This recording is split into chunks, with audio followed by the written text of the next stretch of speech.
Okay, there we go. That was asinine. Okay, there we go. That was asinine. Okay, what? There's always a problem. Alright, can you hear me fine? Or am I only coming out of one headset?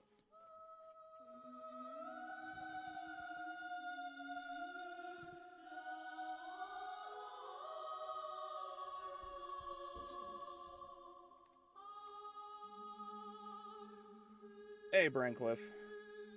Yeah, I'm only coming out of one ear. Yeah, I... what? Let's see here. I think it's an issue of the microphone.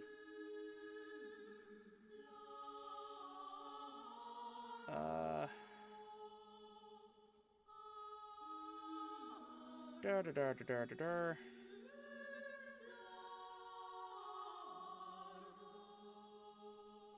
Yes, settings. What do we got? Input.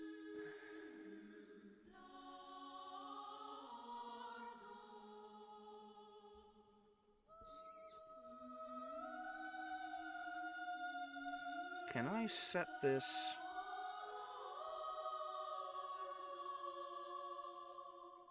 Maybe I'll just have to set this up for something later. Uh-oh. What's going on?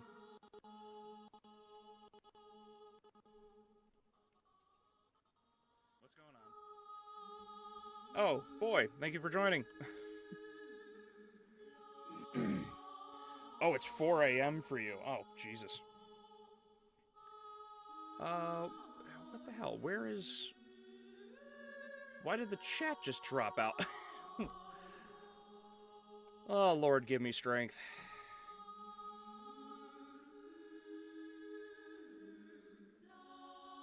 Why on earth is everything so fuckety?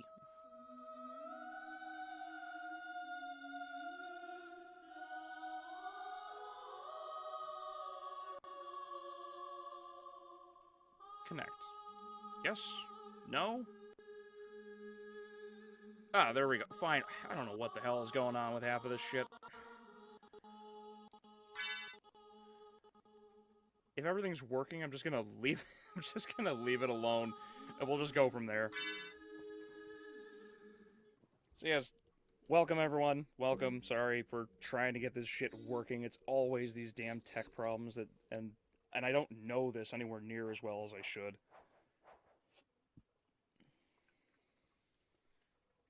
The actual process of streaming is pretty simple, but always goes wrong anyway. Yeah, absolutely. I just run into problem after problem.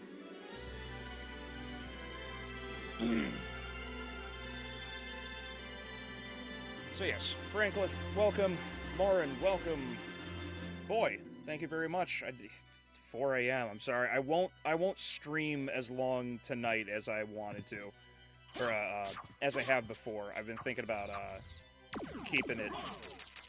I've been thinking about keeping it about 2 hours. So hopefully you'll get some sleep.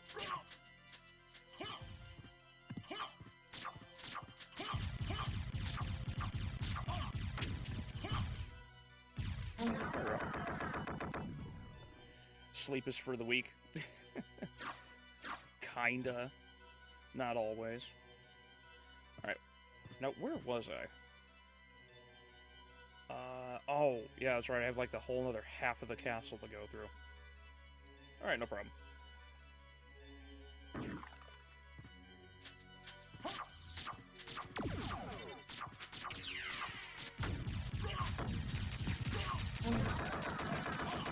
For those who've seen it, what did you think of the FNAF movie, and what did you think of the video for today? I was a little, I wouldn't say let down by the movie, because I'm not a crazy FNAF nerd or anything. I know the lore, but that's about as far as it goes, generally. And even then, I wouldn't say that I know all of the different connections that everyone likes to make. Especially to the extreme of, like, say, MatPat.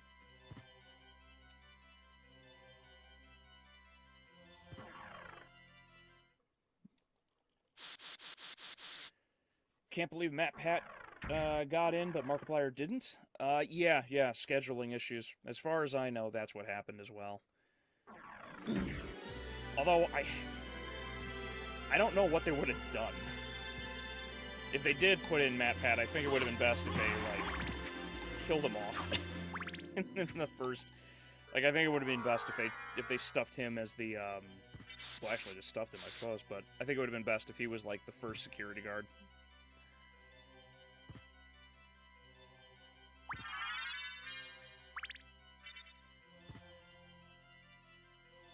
As for the rest of the cameos, not impressed.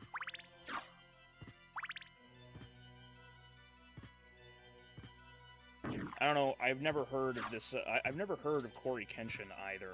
So, like, to see, I figured he was something on YouTube. I didn't realize how massive the guy was.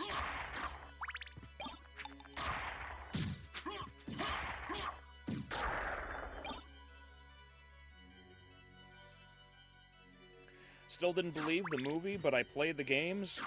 Oh, I still didn't see the movie, but I played the games, and the lore is just a bunch of shit put together and called it lore. Yeah, it's definitely not as, it's definitely not as concise as, or even straightforward as a lot of other, lores are, you know? Certainly not like Castlevania, where things are just... It is what it is, you know? And then you get to FNAF, and the lore is so fucky. You know? It's funny, because you almost can't call it lore, because of how changed everything gets between movies, or between games.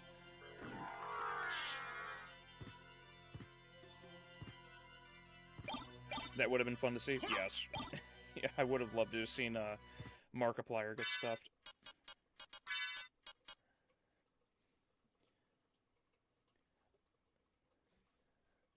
Let's see. The name tag on MatPat's uniform says, Ness, which is just great. Yeah, I don't remember the exact reason for it being called Ness. I don't remember if he had, like, something going for him, or if he was just a big Ness fan. Sue, welcome! How are you doing? May the Emperor be with you. Let's go this way.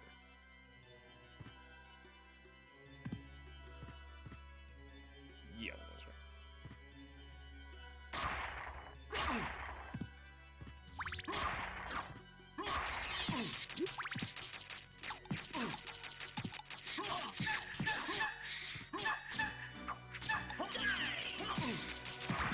Oh, boy. Okay. God damn it.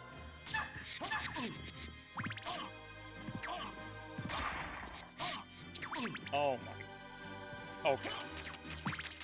Lesson learned, I'm leaving. Jesus. We're out for blood.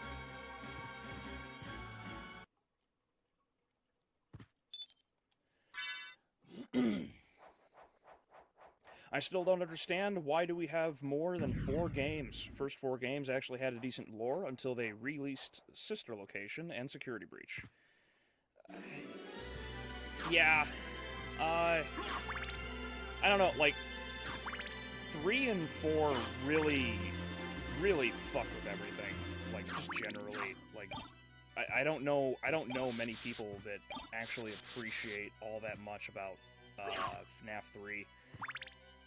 Like, because FNAF 3 is like too far in the future, and then because of how it ends, there's that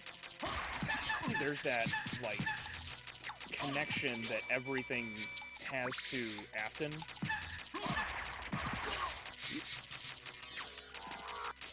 Hold on. Please, just die. There we go. Okay. Whoop, walked into that.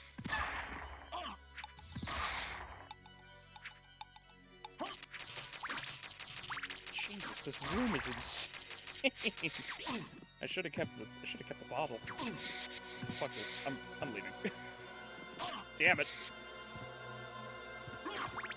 Oh god. Alright.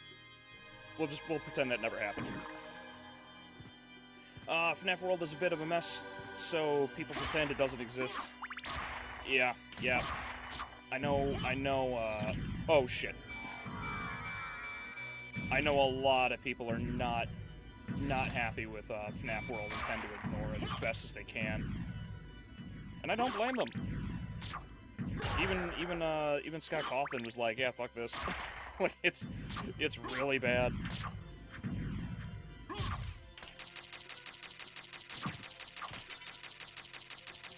Whoop. Whoop.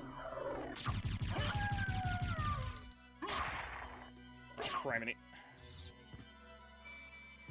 Have you seen The Mouth of Madness? It's been a long time since I've seen it, but I did appreciate it when I did see it years ago. It's definitely one of my favorite, John Carpenter movies. Oh, Lord.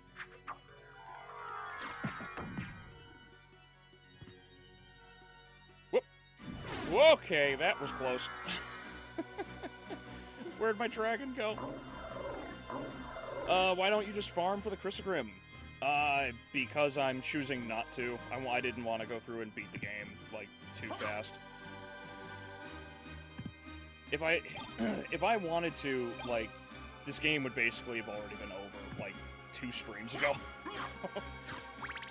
And I mean that unironically, like, this game is actually so painfully easy. If I wanted to run it, like, completely, I'd probably burn through it in,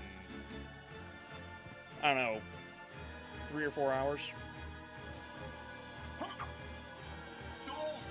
And I'm not like some super speed runner or anything, but yeah, I'm choosing to be an idiot.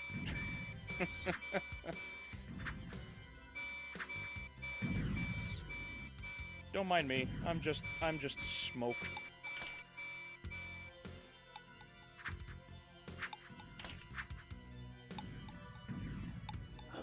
Anywho, so, yeah, I'm not too impressed with the FNAF movie. Oh, I am in trouble. I am in a lot of trouble. I am so fucking dead. I should have just gone with the damn bat and just flown through. Your sanity, your choice. You can suffer if you want to. Yeah, I choose to. I'm also running around with a fucking jewel sword when I have, what's the weapon I have? I don't even remember the sword. I could... Let me load it up, I'll show you.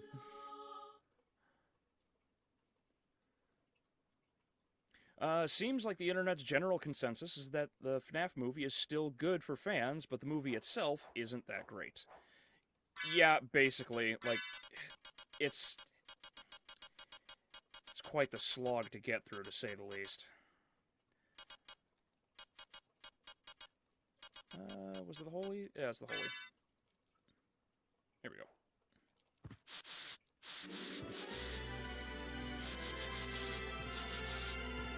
I don't think I will ever watch the movie. Can you guys summarize it for me? Oh, yeah, sure. If you haven't seen the video yet, boy, basically, the summary is in there. What I summarized was that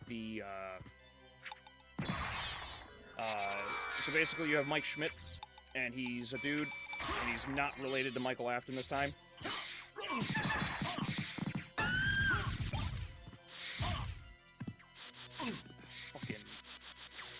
Fucking.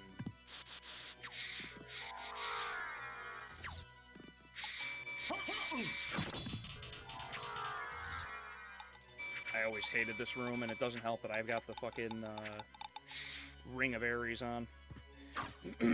Basically, in Five Nights at Freddy's, Mike Schmidt is down on his luck.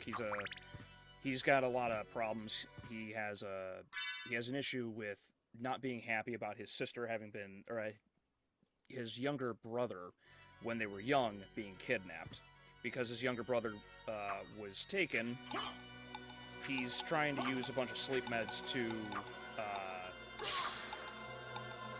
notice a detail from way back as a kid, but he can't. And so, while he's trying to do that, he's also trying to manage handling his younger sister. And his younger sister has, I don't know if she's autistic or something, but she's got her own issues.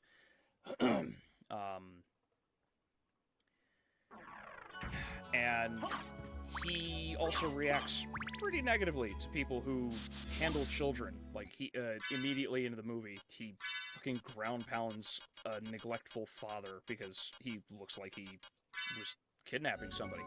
So he smashes his face in, and then has to get a new job. Only this time, he gets the job as whoopsies. He gets a job as a security guard, which lands him in the Freddy Fazbear's Pizzeria. And while in the pizzeria, his dreams happen to connect, I suppose is the word. He connects with a bunch of children who are ghosts. They were all killed by, as somebody who might know the lore, they were killed by William Afton. And as he connects with them, he tries to learn about them because he's worried about his sister Abby. Because they changed. Another one of the things they changed is that for some reason, Afton now controls the children and wants to use them to kill Abby, or at least control. Well, yeah, actually, kill her, I suppose. And that's basically the gist. He's got to figure out how to protect his sister. And it's just kind of a mess from there, because it's not particularly accurate to the games. It's hardly much of a worthwhile movie either. Quite frankly, you could just completely skip it. Yeah, it's really straightforward, really simple, and unfortunately it's just not very engaging. There's the entire game is based on you have if you don't know the games, you just sit there basically and you try not to get jump scared. That's literally the whole goal of the game. Whoop.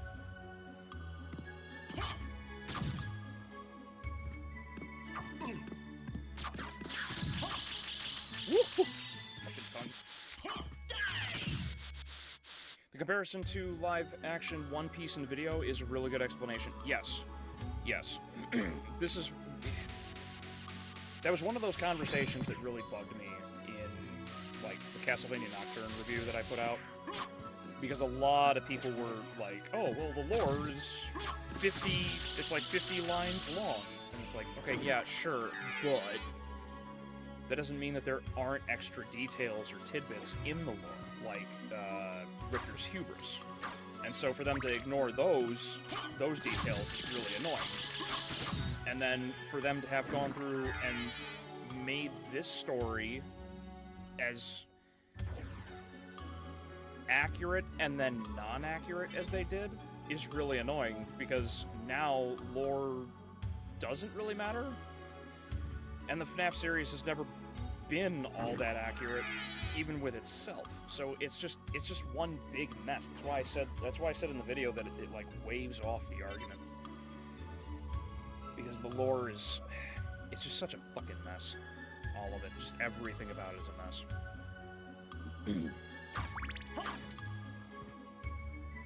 have I played Demon Souls? Not for a very long time at this point. I played it a little bit, and then, I don't even know if I got past the first boss. I don't even remember the first boss.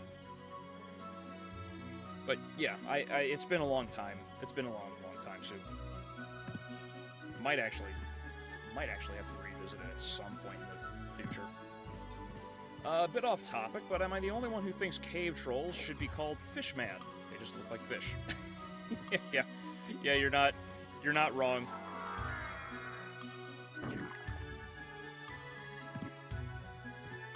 You're not wrong. Castlevania has a lot of has a really big bestiary, but not the most accurate. Like they called Legion in this, which killed in the last stream, was Granfalloon instead of Legion, which was just so much more fitting. The more telling thing to me is that the conversation surrounding NAF is about the lore so much more often than it is about whether the games are actually horrifying or not. Yeah,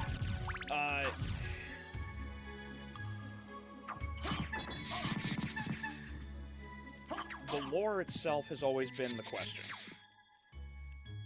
Because that's what ultimately got everyone interested in the games.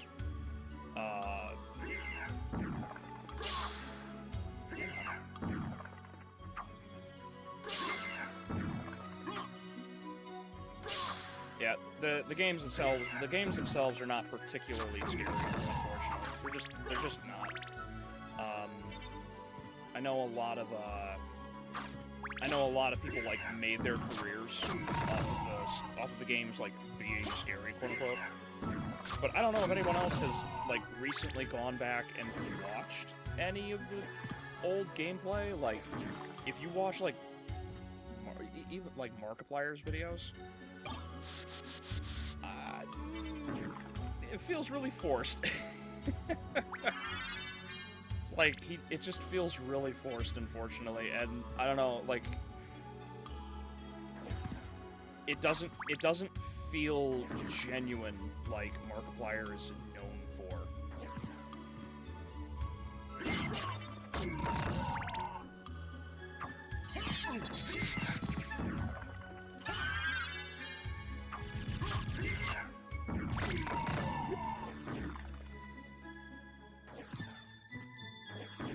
But as for the conversation surrounding FNAF, yes, absolutely.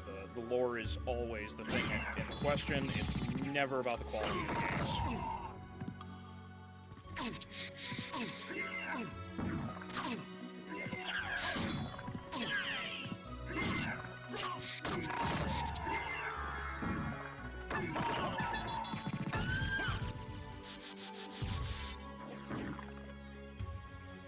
No! Come back, fish! Don't know if you've seen my latest comment, but have you seen Sleepy Hollow, both versions?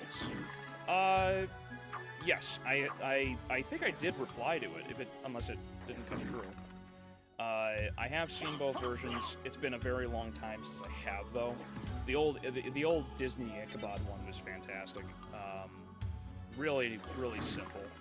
The Tim Burton one, I remember it being good. I remember enjoying it.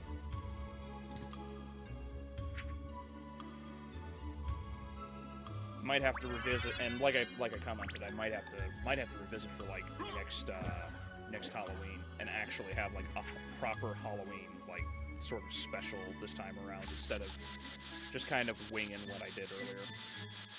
Because so much of this has been like on the spot, and I've had like no time to really spend on learning how to do the streams properly or anything of that nature. Which is my fault, to be fair. I remember watching Mark's FNAF videos as a kid. Now I'm 20 years old, jobless, bitchless, and futureless poor student. Yeah. I remember those days. I remember being maidenless. Aw, dude, don't worry. 20 is still pretty early. You've got a lot of time to sort things out. Mm-hmm. Yep, you have a lot of time to figure out how to fail for the rest of your future.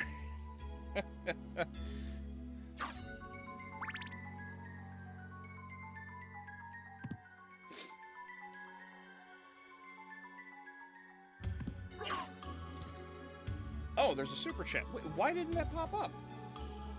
Oh, son of a... Strong and Grand, thank you very much for the $10 support. Showing my support, bro. If you are in the mood for gothic Metroidvanias, I recommend Blasphemous 2. Almost beat it, and it's good. Have a good night. Oh, you too, buddy. Thank you for coming. I actually have been playing Blasphemous 1. I hadn't played any of them. I didn't even know there was a second one coming out until Yahtzee was reviewing one a little while ago.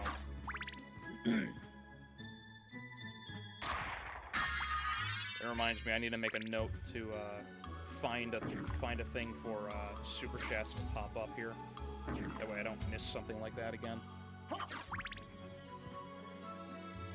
Well, I guess I don't have a choice other than solving my problems. Yes. Yes. In fact, what I would tell you, boy, is that the best thing about learning that you have all of your own problems is to learn that you are also your own solution. Like, you can solve your own problems. You can fix everything. Everything that anybody does in life is a choice. Anything that we end up getting stuck in, it's all on us. And that's totally fine. You know, you want to lose weight, and you have to get off your own ass and do something about it. You want to make money, you have to get off your ass and do something about it. Like, that's such a good thing. It's also funny how accurate the Disney version is, since it's the same company that made Heracles, with it as like 1% accurate and 99% inaccurate. Yeah, unfortunately. Unfortunately, they definitely just went way off. You know, way off with Heracles. But I don't know how you don't Disneyify it. Adrian, welcome. Yes, we got a ways to go. I'm only gonna stream for like another hour and a half. I'm thinking a 2-hour stream is probably the way to go about things. Maybe 3 if I had a guest on, you know. But yeah, there might be like one more stream after this, at least for Symphony, and then I don't know, Rondo, Super Castlevania 4. I know a few people wanted me to do Dracula, Castlevania 3, so I don't know. I'll figure out which one I want to do.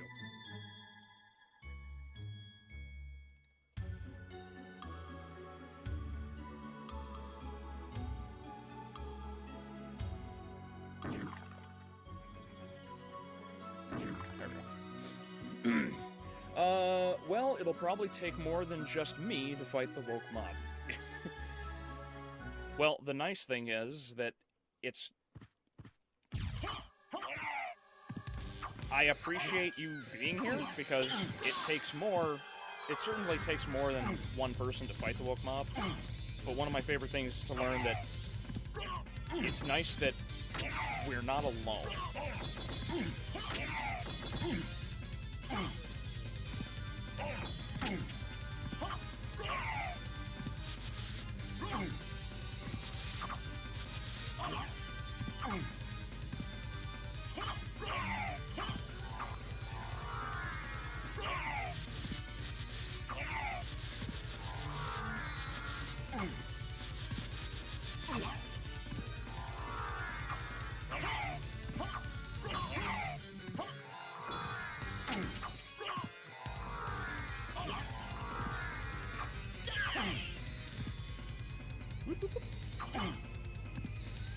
Oh, I'm poisoned, that's why I'm weaker.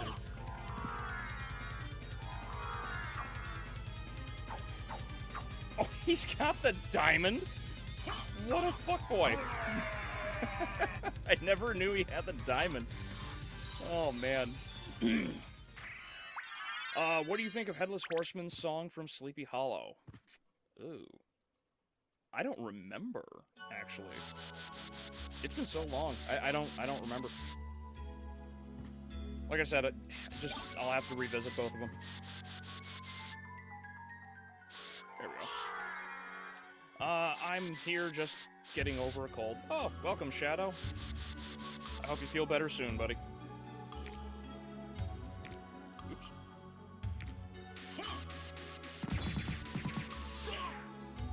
Oops. That was so... Adrian Tepesh, you forgot to add Fahrenheit to your name. I think it's implied.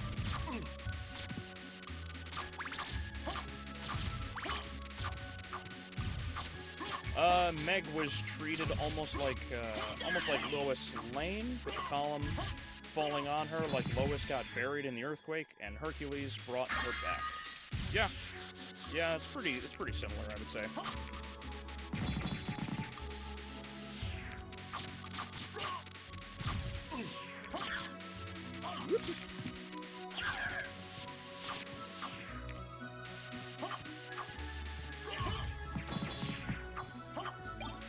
Yeah, I would definitely say that Meg was essentially Lois Lane.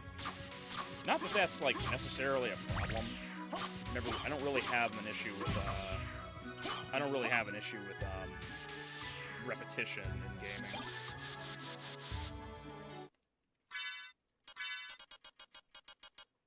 Oh, the Dark Blade is way stronger. Yeah, sure, why not? I don't know how much it'll do because it's not a holy weapon, but...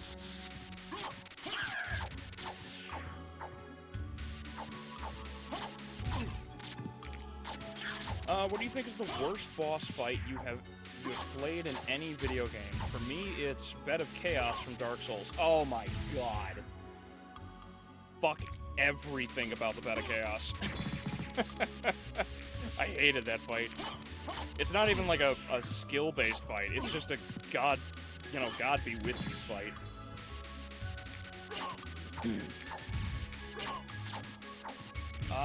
Man, I don't know. Worst boss fight. There's a lot that I really don't like, but it's definitely up there. I don't know, like, I really didn't like the Puppet Ganon fight in Wind Waker either. Chris Grimm makes everything easier? Yes, absolutely.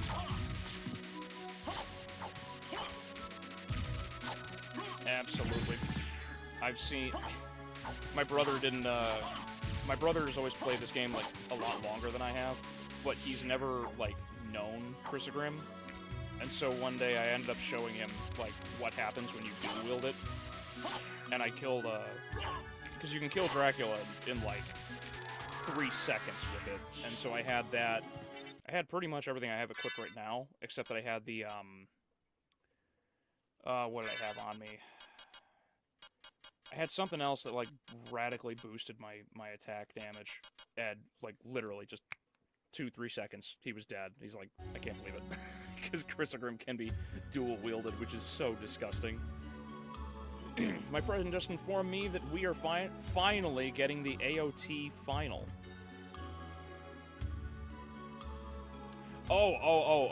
Attack on Titan. They're finally ending Attack on Titan?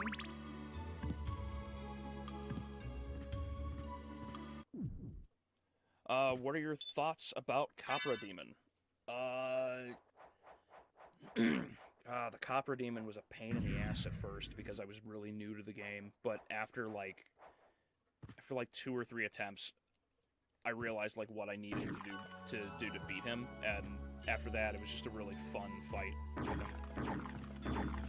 Although his fucking hounds were a pain in the ass to deal with because the hounds just made that unnecessarily difficult. Ooh, gotta kill.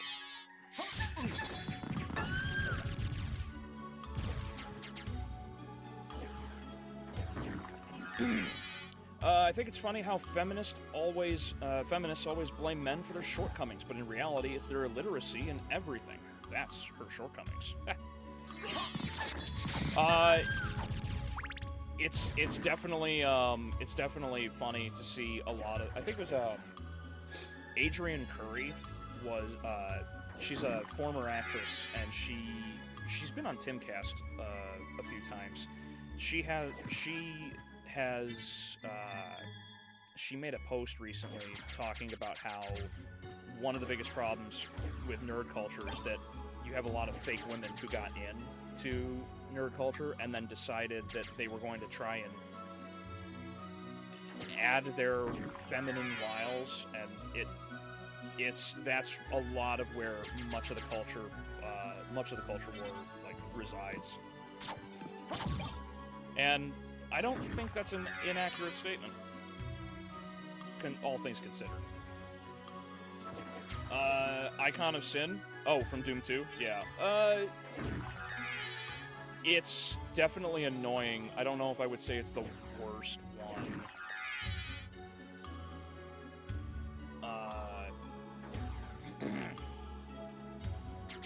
Yeah, I don't know. Shit. For me, well, if we're gonna talk just Doom for a brief moment, I think the worst fight overall in Doom is definitely gotta be, the DLC boss in the first, the final boss at the end of the first DLC for Doom Eternal is, like, definitely, like, the worst one. Oh, a neutron bomb. Nice. Man, they sure took their time with that AOT. AOT was big a long time ago, yes. Everybody was all about Attack on Titan, and that just fell apart. I couldn't stick with it. I couldn't stick with it after they revealed the Titans in the walls at the end of the first season.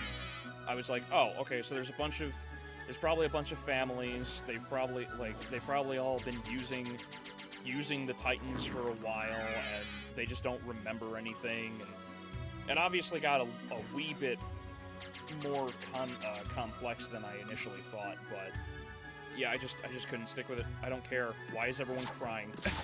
I don't want to see these heroes crying. I'm so fucking sick of it. I used Chris Grimm on Dracula, and his last dialogue just got stopped. Yeah. Yeah, it's hilarious how brutal you can rip apart the Prince of Darkness in his own fucking game.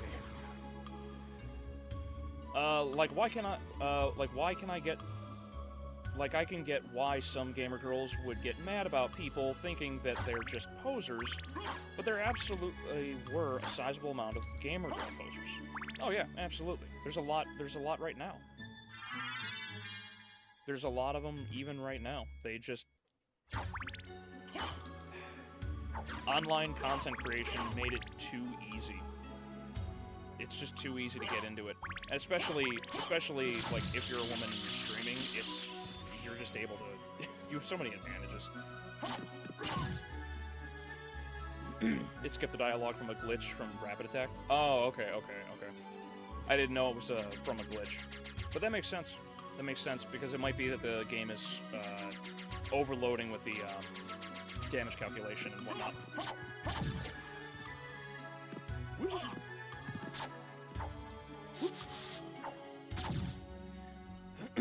Hey, Dragon God did have its cool design, but pretty much it's only redeemable about it. Oh, okay. Sue, you mean the Dragon God in Dark Souls, correct? How the hell did you get double Crisagrim? I couldn't even get one without using all my patience. You can get double Crisagrim in this, even on your first run. You have to increase your luck a lot to try and do it, but farming the schmooze is a pain in the ass because it's just a lot of screen switching. I think the only, you wanna... Okay, Alucard, don't do that. Oh, Dragon God from Demon Souls? Okay. I would not recognize it. Crisagrim is not unique. Just keep killing schmooze in the library, and you can keep getting any number of Crisagrim. Yep, and the best way to do that is to stand in front of one of the doors, and you kill one, you wait a second, and then you go back through the door. That's it. You kill back and forth.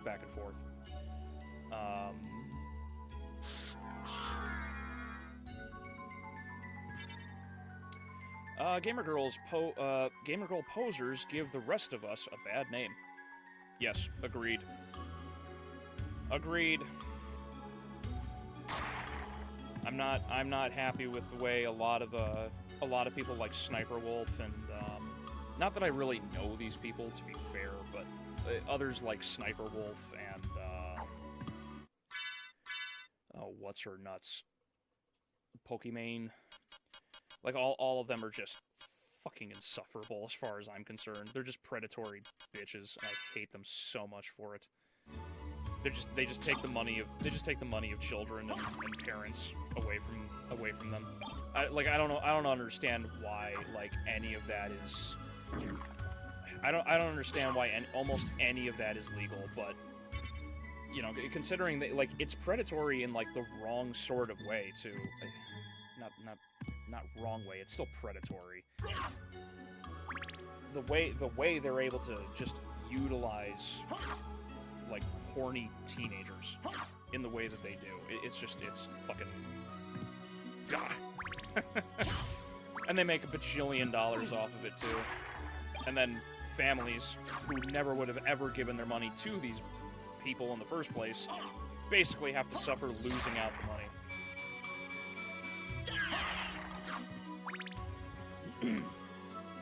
Imagine being on the game's cover advertised as Op, and you ended up being a gimmick boss. That's Dragon God for you. Oh, okay. Have you played any Fire Emblem games?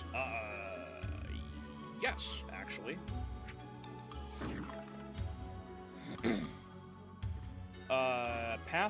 Dawn and Path of Radiance. Those were the two that I played.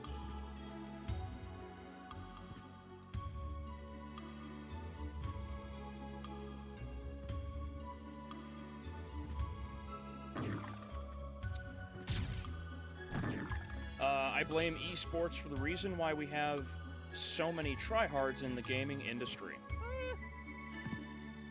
Yeah, I can see that. I can see that.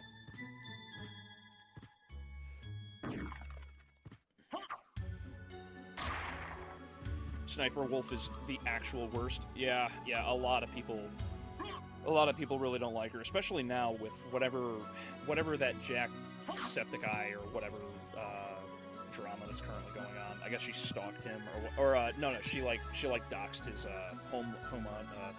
his home address or something like that, which like she's lucky that she got to walk away. Like, if that kind of shit happened, sorry. First thing that happens is I'm laying you out. Second is when I ask the questions. Sad thing is that being called that points to her origins as an actual fan of video games, but now all she does is steal TikTok content. Yeah, I'm sure a lot of people do. I hate cam girls. Agreed, Shadow. Despair, welcome. How you doing? I like Amaranth. I can give you 2 reasons why everyone likes Amaranth. Why does everyone watch these hoes? Porn is literally free. Yes, exactly. Oh, shit, not this hallway. God, I hate this hallway. Yeah, I'm not too big on the idea of everybody having access to porn because of just everything it's caused, but you ain't wrong. You ain't wrong. No reason to listen to these bitches when... There's no reason to listen to these bitches when you have literally all kinds of entertainment for free. Everyone that says esports is a growing thing, but I doubt most gamers have a favorite e-athlete. But everyone who likes soccer knows everyone who Messi is. Oh, I grabbed the cross. I did not mean to grab the cross.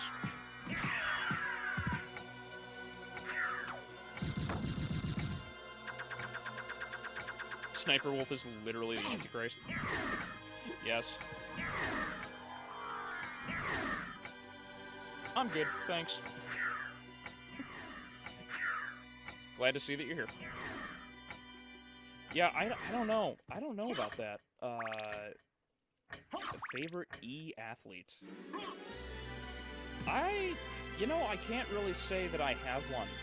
I don't really follow a lot of... Well, no, actually, I take that back.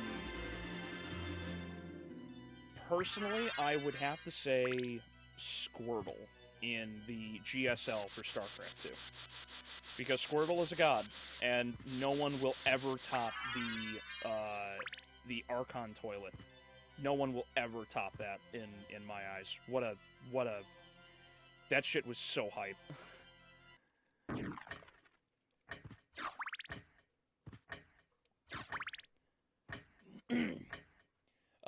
I'm good, thanks.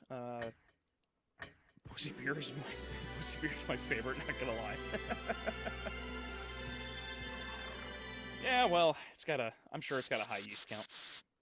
Yep, 2 big good reasons. Yes. Yep, absolutely. Absolutely. Though I do wonder if any of the shit that she tried to say was ever actually true, like about her and her husband. I hear birds chirping outside. Oh no. Boy, you might want to go to bed, dude. There will always be another stream.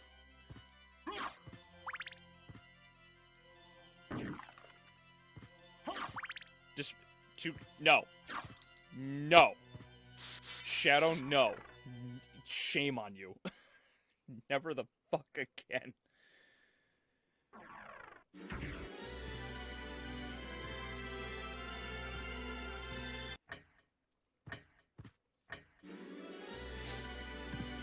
I can't fucking sleep, I'm hooked. Well, at the very least, thank you very much for sticking around. I just hope you don't get, like, in trouble with work or anything. Oh wait, didn't you say you were jobless?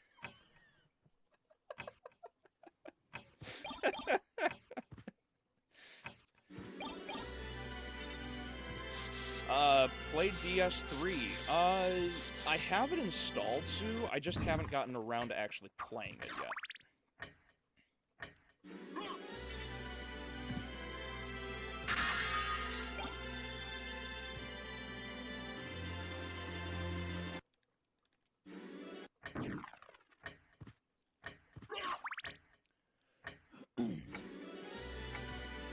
It is troubling when you try to fall asleep and can't for hours and think, man, if I'm going to be wide awake, I wish I had at least done something at that time.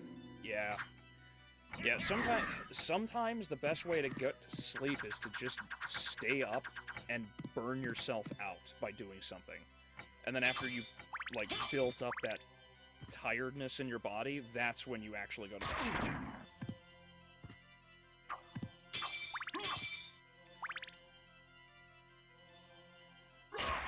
And I've definitely been there. I can't tell you, especially for the first couple years for making content on YouTube and whatnot. I can't tell you how many sleepless nights I fucking had. That was brutal. I'd be up till, 2, 3, 4 in the morning on average, and have gotten nowhere with a video because production took so long.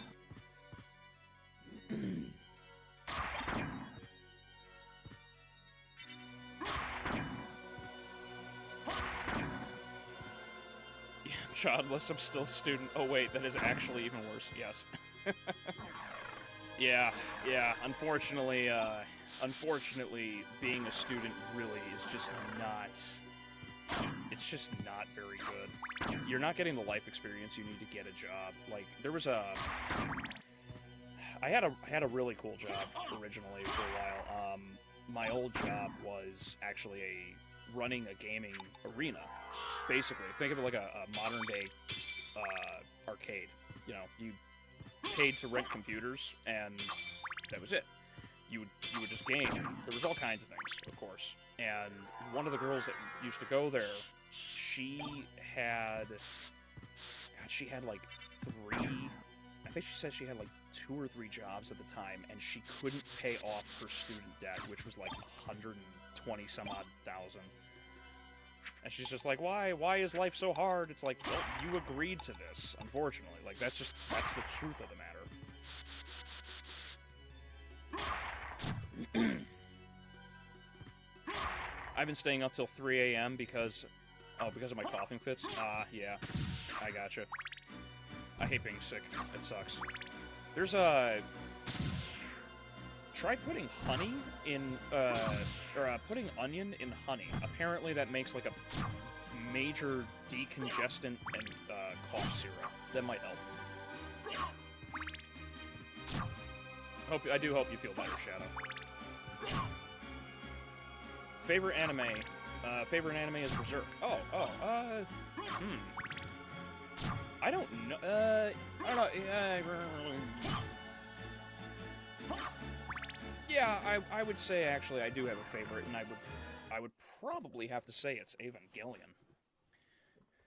I don't know, what is everyone's favorite anime? I'm gonna double down on Evangelion, though I absolutely love Gundam Wing. Kind of a toss-up between those two.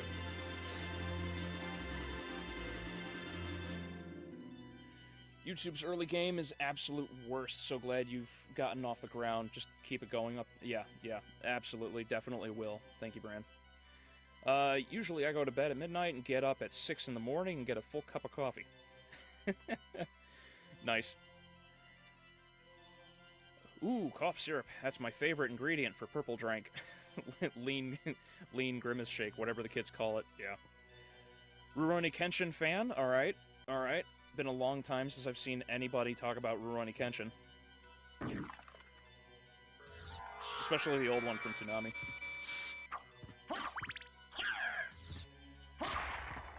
I like reading people's complaints about their coughs while smoking. Am I a bad person? No. Sometimes it's just funny that there are stupid people. Cowboy Bebop is my favorite. Not a bad anime.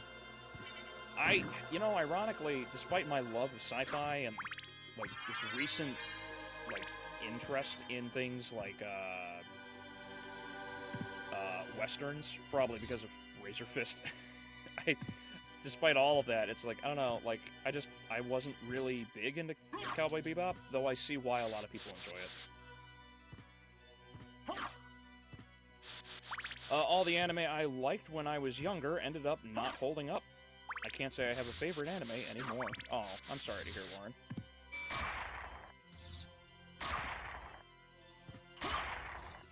I think that's one of the biggest problems I have with a lot of the anime, like Dragon Ball, especially. Like, it did not hold up over the years, and I've held this very controversial opinion for a long time. I don't think Dragon Ball is very good. Even a lot of the older anime didn't quite hold up as well. Like, I know a lot of people like Yu Yu Hakusho, but I don't know, Yu Yu had a lot of its own issues too. Gundam Wing was always really... Gundam Wing was just, like, consistently good somehow, and I don't know how they pulled that off.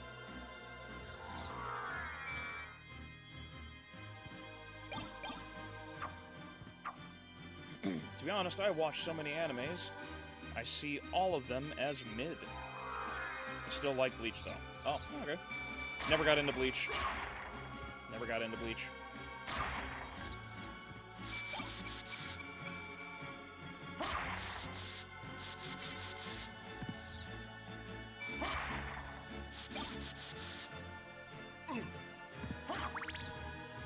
Oh, balls. I thought I could make it. The OG Rurouni Kenshin is goated, but the new one is just as good. I do really like the original. It definitely, like, holds up a lot better than some of the older ones. But I didn't know that there was a newer, I didn't know they either remade it or made a new one, so to hear that they did that is interesting. And you said it was good, so, alright.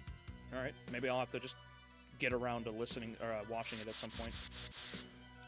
Let's go this way. I think OG Dragon Ball has a nice sense of character. is growing up and growing along the way. But Dragon Ball Z is very much about the spectacle of look how cool the fights are. I don't even know if it's necessarily spectacle. Like, the fights, like, every episode is like... somebody actually did the math on this, like, years ago.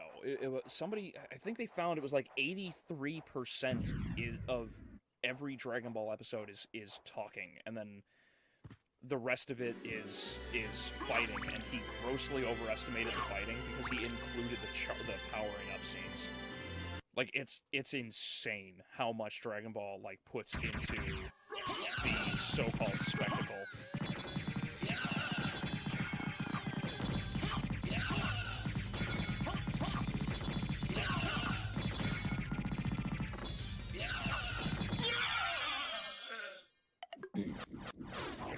And that's why the fucking holy water is so overpowered in this game. It's so disgustingly overpowered. It's just asinine. The anime I'm currently liking is Welcome to Demon School. Oh, never heard of it, Sue. Is it a newer one? Small advice for people who who never watched anime: don't watch Naruto. I think Naruto is just a meme at this point.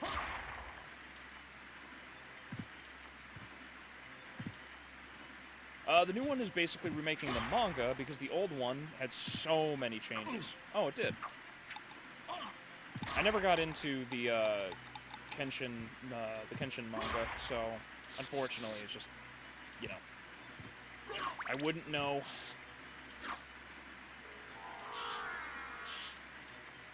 Remaking as in loyal to the manga. Oh, that's okay. Good. Holy water in Castlevania 3 is even more overpowered. Oh, yeah, absolutely. Well, I don't know, maybe 2, technically? I know it's called Holy Fire, but it's basically the same thing. I don't know, Adrian would definitely, if he's still here, Adrian would be the one to ask about which one is the most overpowered of all of the holy waters. Naruto is a meme because of Boruto. I have never seen anything positive about Boruto. Everyone shits on it.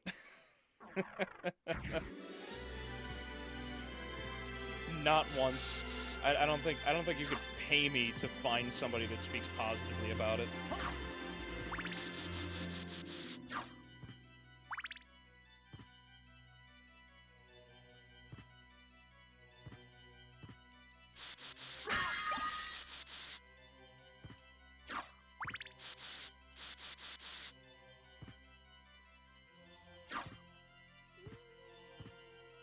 Yeah, I'll take a lineup.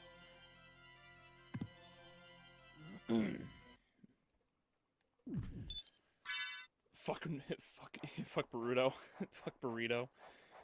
Trust me, those people exist. Oh, really? Oh, man.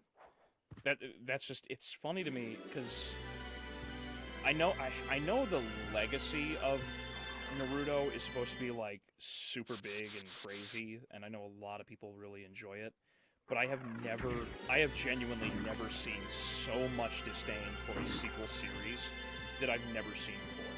Like, the hatred for Boruto is so nonstop.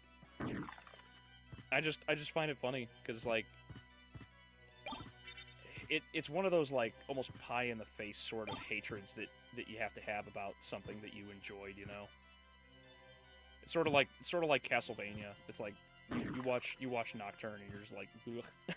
But you just kind of have to laugh because of how bad it is.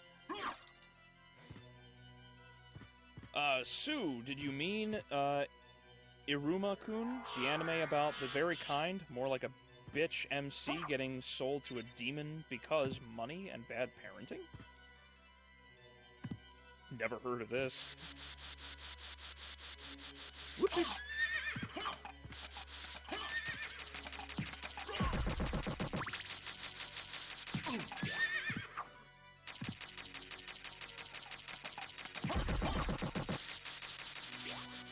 Sometimes it's good to just let something stand on its own. Not everything needs a sequel. Yes, agreed. Absolutely agreed. I don't know why every single thing out there has to always have a sequel, but that's not true. I understand capitalizing on something because of money and whatnot. Like, I do get that. I understand that some people want more, but unless you're putting in a serious amount of effort, like, let's say, Lord of the Rings. You know, like The Hobbit, the Silmarillion, all kinds of things. It's like, you can make something very good out of it, but you really have to put in a lot of work. And if you're not going to do that, then there's no point in continuing the story. Most anime sequels turn into bad lesbian fan fiction. Legend of Korra. Yeah, Lesbians of Korra, exactly. Like, that is probably one of the best examples of that exact problem. My lady and I, we recently watched Korra for me, it was the first time. I had not watched more than, like, a few episodes of the first season. And I wanted to rip my hair out by the end of the first season. And my lady had seen all of that, but she hadn't seen anything past... I think she said it was, like, parts of season 3. And just the shock and awe that came from her watching how bad that show just devolved, even in its own writings, the inconsistencies in the lore and everything else. It's just, it was almost funnier. Actually, it was funnier just watching her reactions. She couldn't believe it. Can I get it? Got it. I like lesbian... Shut the fuck up, boy. See what you started, you see what you started, Shadow?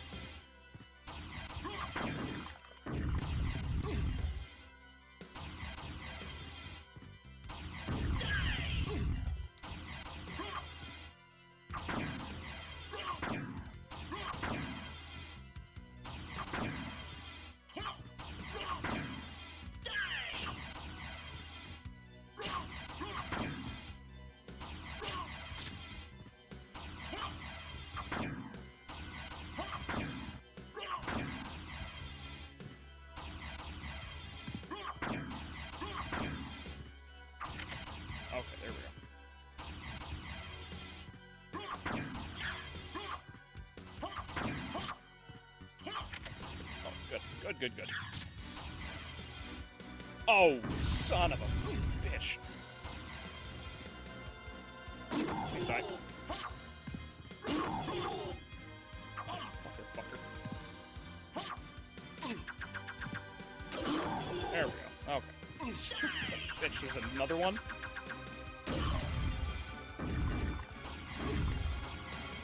I'm very glad you can't die from getting dropped in stone form.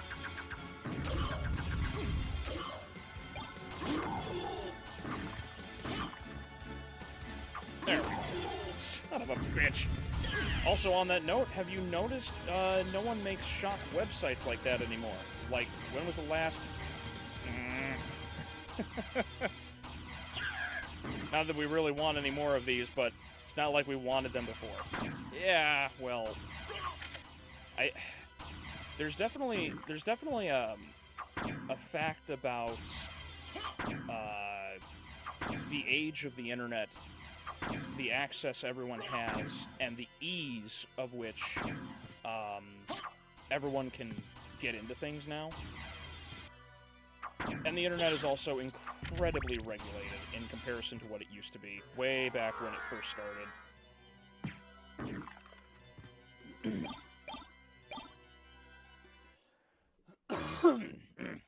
Way back when the internet first started, you could get access to fucking anything, and there was basically no way for anybody to stop you. Oh, the metal... Oh, is it daytime? Ah, that explains it.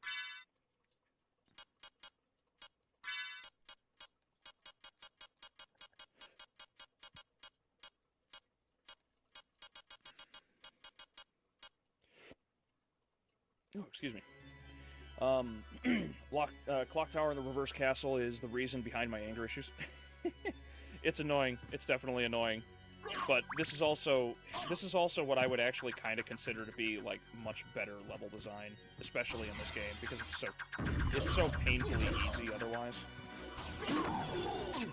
You actually need like rooms like this to be the challenge. But the clock tower has always been like just a good thing to experience in the Castlevania series.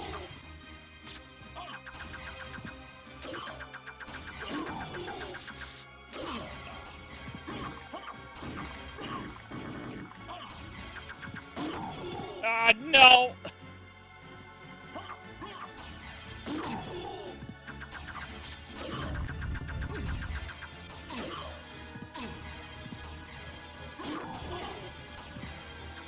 The other problem is that Alucard keeps getting... Son of a bitch! Alucard constantly gets hit like he's trying to get his opponent sent off the field in a game of soccer. That's probably the other main annoyance about doing the clock towers, for sure. If girl boss was in the dictionary, Cora would be the picture underneath the definition. Cora's just your simple teenage... It's just your simple teenager. She's a bitch. Yes. Yes, agreed. I don't know why they went the route that they did with Cora. Well, actually, maybe I do. I don't know. What year did Cora come out? That's actually the answer.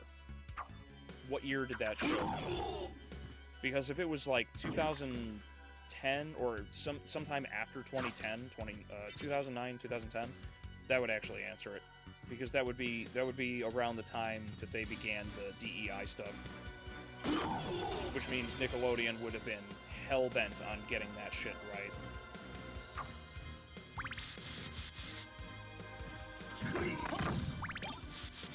Because feminism? Yes. Yes, absolutely. Oopsies. So many problems are because of just... A lot of problems have come up because of feminism. It's unfortunate, but it's true.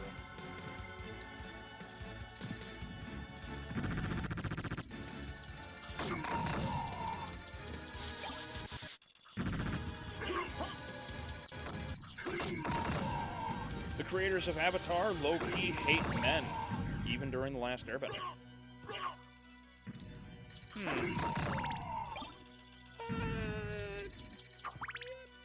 Yeah, maybe. I don't know if I would be able to confirm that, but there are definitely a lot of observable issues, especially with so many female characters rising to prominence like they did. Like, what's her name? The acrobatic girl. It's like her and Zuko's girlfriend. Like, the two of them are probably the best example of characters that have no fucking rhyme or reason being in the situations that they do, and they get into these fights, and yet they're able to win. And I don't understand how you could be basically just be a glorified acrobat and also be able to beat people like the Avatar in combat. Like, that shit drove me insane. Especially with how, like, mobile he is.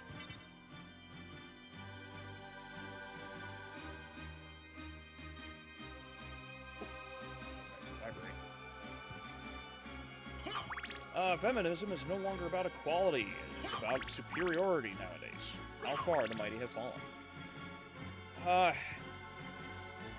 Yeah, yes and no. Feminism started out, and when they got their, like, equal, when they managed to get equal rights for women, it's like, okay, you can vote, and you're in the job force, and everything else. The problem that came up was that the majority of women didn't want it. Like, I think it was like 80% of women were like, no, we literally don't want these responsibilities. And so the women who were like, yay, we got feminism, they were like, what do we do with it? Because no one wants it. And for every bad bit that has come from feminism, there are good women out there. There are good people. It's just far and few between because it's so much easier to be a bitch.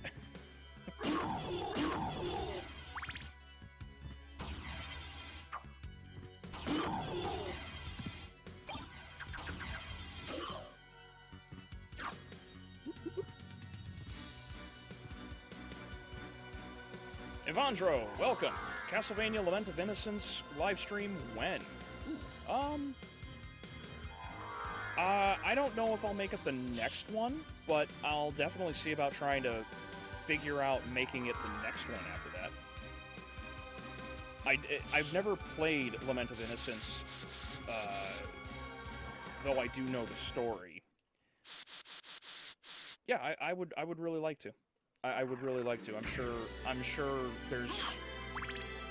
I know a lot of people actually really like the game. Though there are apparently quite a few haters. They're just like, it's just DMC, but worse.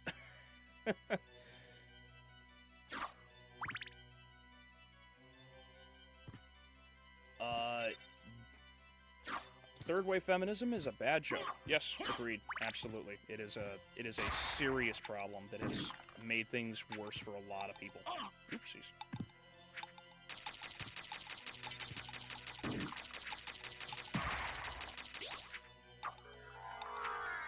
Fucking Alucard.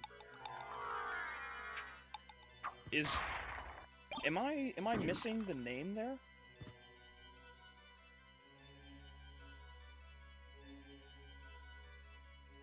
Third wave feminist. Am I missing? Hold on. I'm seeing double dash. Did a comment not come through or something?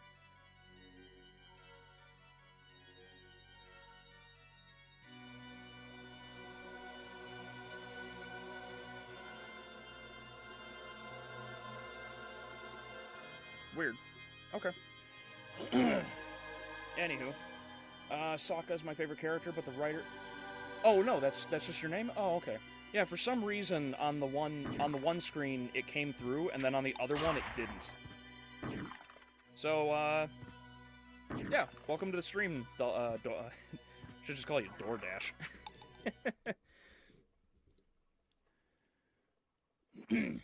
Let's see. Now he has to play Order of Ecclesia. There's a lot of games I have to play.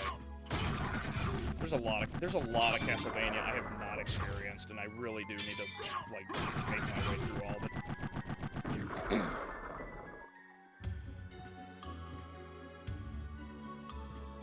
More like because of bad writing, creators avatar, Season 1 came out in 2012. Oh, okay, thank you, Lauren. Yeah, Season 1 came out in 2012, and that is that's after the creation of DEI, or the implementation of DEI, so that's definitely fitting to that time.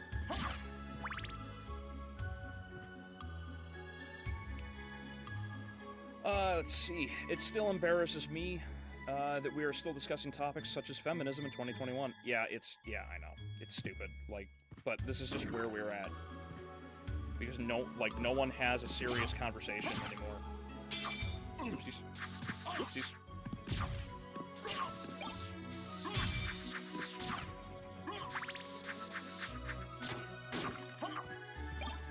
Women still aren't even allowed to drive in some places, and they could definitely use that feminism, but those aren't the countries you'll see Twitter feminists complaining about. Oh yeah, absolutely. What was it, like Saudi Arabia was one of the most recent nations in the world to legalize women driving. You know, it only took them a few thousand years before the Muslims in Saudi Arabia were like, alright, we'll let you try, but only for a little while.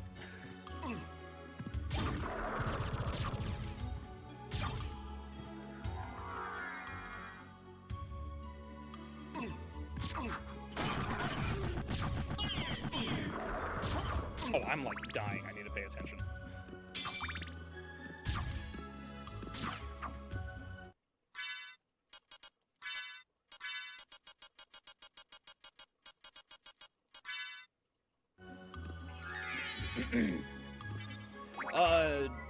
DoorDash, the Netflix adaptation of Castlevania, has some seriously good action scenes. Yes, there are definitely a lot better action scenes in that than there were in Nocturne. Nocturne is just a fucking mess of an adaptation.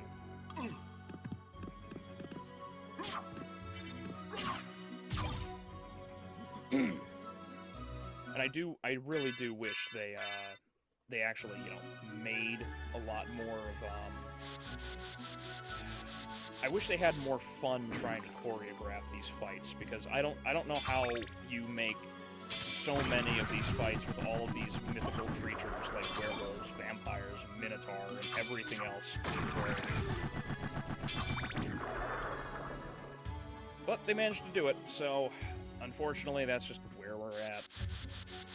Also, a lot of individual bosses were just totally wasted. Like, I still don't understand how they managed to make Legion, like, lose. As a Turkish person, I would like to inform you all that we are not surprised Arabs don't give a shit about women's rights. Yeah.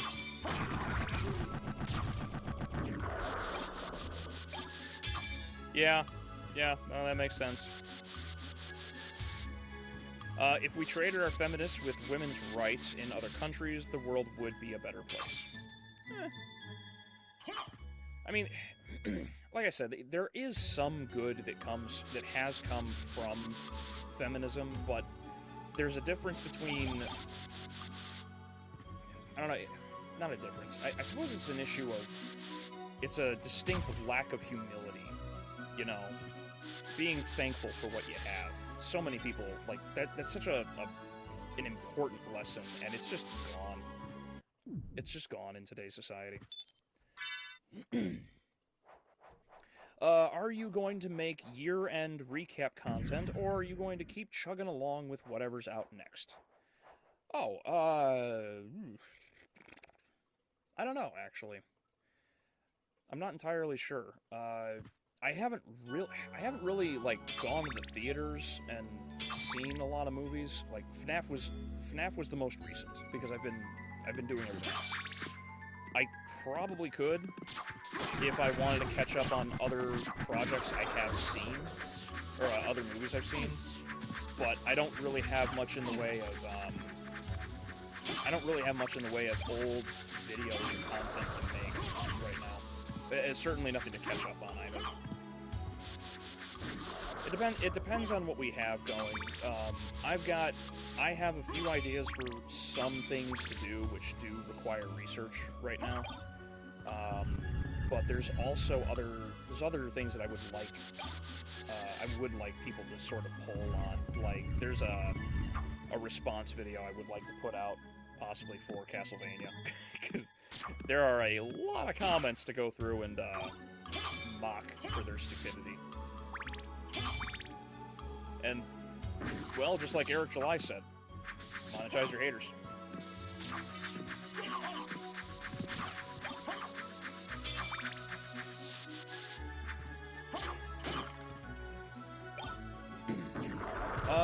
It'd be kind of cool to see a Castlevania game set in the future, like a Batman Beyond take. Okay.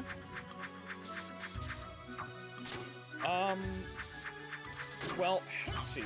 I know, well, actually, Sue could probably answer this one. I'm pretty sure Lords of Shadow 2 takes place in, like, present day?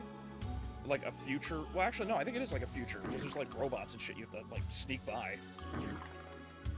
If Sue's still here, Sue would be able to answer that one. I don't know Lords of Shadow 2. But if you're talking, like, a cyberpunk kind of game, that would definitely be interesting for a Castlevania setting. I don't know how they would do that. I don't know how they would balance it, because everybody would just be running around. It's like you'd have another Belmont, and he'd just be running around dual-wielding fucking AK-47s.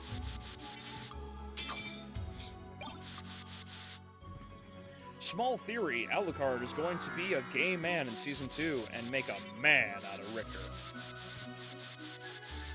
Uh, They... I don't know. Alucard, well, Alucard, as we should call him, because he's not the real Alucard. Alucard would probably be gay, you know, if he decided to settle on something already. But I don't imagine that they're actually going to stick with it because ultimately, I don't know, there was a lot of backlash. I'm not sure. I'm not sure. But as for making a man out of Richter, I don't think they're going to do that. I think they're going to stick with him and Annette because they decided to horseshoe in this really bad connection between him and her. Like they just have a spontaneous connection for no reason. It's so forced, and I don't think anybody really gives a shit about it. What? Corporate shills are mad that you pointed out their shit is horrible. Yes. But that's why all of these, that's why like all of the like negative conversation around like criticism is so gatekeepish, you know. It's not about actually having a conversation. It's not about pointing out the flaws. It's about just consuming this product, which is just so stupid.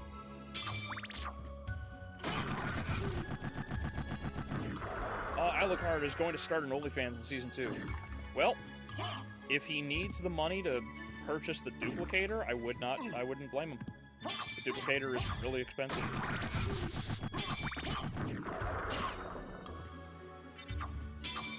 Yes, Lords of Shadow takes place in modern day, and there is a mech in it with police, jet soldiers battling forces of mutation, army of Satan. Yep, there you go. Thank you, Sue.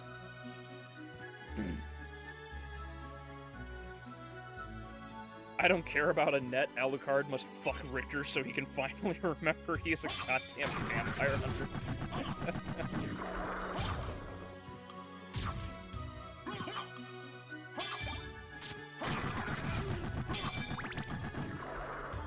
Yeah, hashtag gay for pay. I mean, yeah, pretty much. That's just the unfortunate part. I fucking hate that Warren Ellis actually was allowed to do that to Richter. Alucard. I fucking hate it. I hate it so much. Come closer, you bastard. I mean, we know, hold on. If they do gay in Season 2 and it's not going to be meaningful at all and just bad fan service for wine moms. Yeah, pretty much. That's it. That's the issue. That's one of the issues I take away with all of it, is that at the end of the day, all of this woke shit, and, like, I mean all of it, is not genuine. It's all done because of two reasons. One, it's what is perceivably popular today. When, statistically, through financial performance in the box office and whatnot, this is simply not the case. It's just not true. No one is actually trying to make money doing this. It's about culture, and that's the biggest thing. It's just perceived to be what it is. The other problem is that it's literal fascism that forces wokeness to exist in the first place. So the DEI, the diversity, equity, and inclusion crap, like it's been around since 2010, 2009, give or take. So, like, if you don't actually have anything that's DEI related in your movies, you know, a diverse cast and whatnot, as an example, if you don't have this, you get fined. And it's not even a lot, mind you. Like, it's like a drop in the bucket. I think it's like it's like anywhere from 1,200 to 12,000 or something like that. Like, there's no reason for people to, like, freak out and say, we can't pay for it. So we have, like, by definition, fascism forcing cultural change down our throats, and most of the country obviously does not like it. But that's one of those videos that I want to go through and try to research, because there's a lot that goes into it. It's not just DEI or ESG. There's like 10 other numbers, all of which match up and fall under that same umbrella. I mean, we know Richter and Race Swamp Annette will end up together, so they can make Julius Belmont a black character in the next series, and will be a plot about African religion versus another priest. Yeah, probably. I wouldn't be surprised if they try to do that. Although I can't imagine. Well, if they wanted to try and make a unique Castlevania that was set in Africa, like I already went over this idea a while ago. Like, if they wanted to take the time to do something like that, it would have probably been like accepted for what it was, you know, as just a fan-made story set in the Castlevania universe. But they didn't do that. And if they want to go ahead and like make a and they want to go through and make a Julius black, because they would mix in, they would obviously mix Annette and Richter's bloodlines. I mean, honestly, I don't even know. Like, it's all forced bullshit. It's the same thing that what's going on right now with Michael B. Jordan. Apparently, the rumor is Michael B. Jordan is going to be shit. Who is he going to be? Hercules. So Michael B. Jordan is apparently in the running to play not only the new Superman, but also play the live-action Hercules for Disney. Apparently, they're going to do that. They're just going to be make Michael B. Jordan Hercules, and yeah, obviously a lot of people are not happy about that. Although, actually, now that I think about it, it's probably a good thing, because now, if they make Hercules black, what that means is that now every Greek can now start saying the N-word without a problem.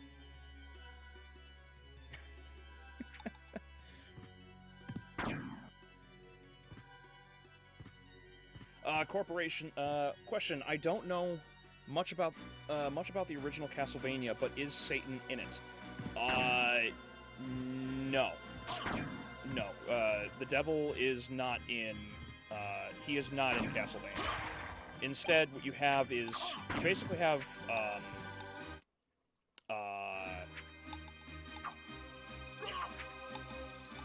you have what is called chaos. And Dracula is the Lord of Chaos. He is basically the power. Basically has the power of hell, effectively, but it's not the same. So there's chaos and order is like, you know, angels, God, heavenly, etc. Whereas chaos is like hell, it's demons, it's darkness, it's evil. That's what Castlevania is. Instead of being explicitly God and Satan, they went order and chaos. I hope that answers your question, Sue. Corporations hate wasting money. Also, corporations wasting $300 million for god-awful CGI. Yeah, absolutely, that is one of the biggest problems with it all. They just keep doing it. They keep doing it to themselves, and that's the part that drives me insane. They won't stop shooting themselves in the foot, and it's just asinine. What was shit? There was a post. That Star Wars girl. She posted a little bit ago. I think earlier today, that it was a picture basically comparing CGI from like 2005 to 2023, and it's like 18 years, and CGI has regressed horribly.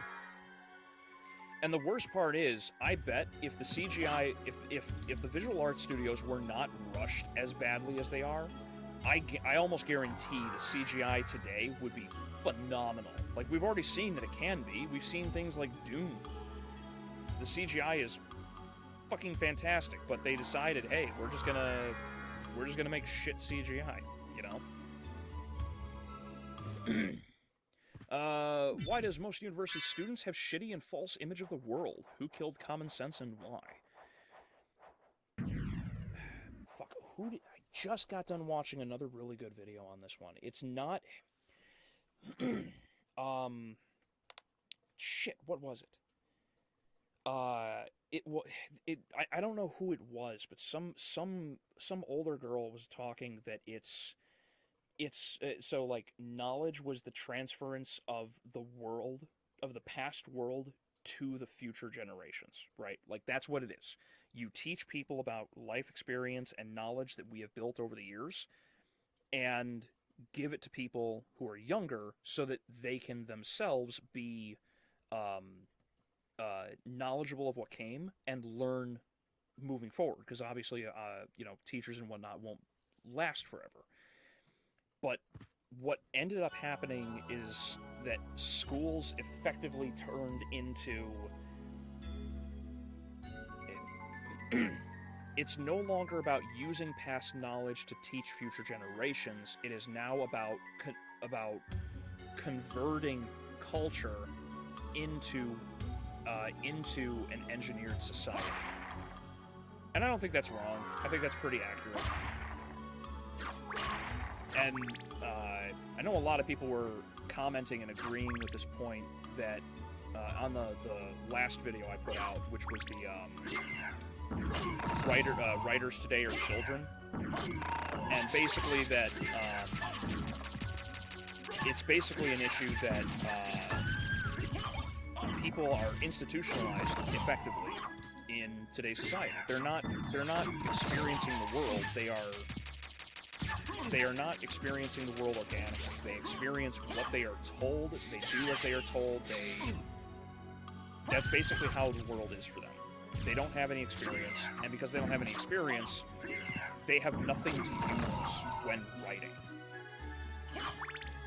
Now, I know there is apparently an issue in the video because I kept saying the problem instead of a problem, you know, which is just a technicality, a semantic, basically. But the point still rings true, that it's mostly just too many people are not, they're not experienced in life.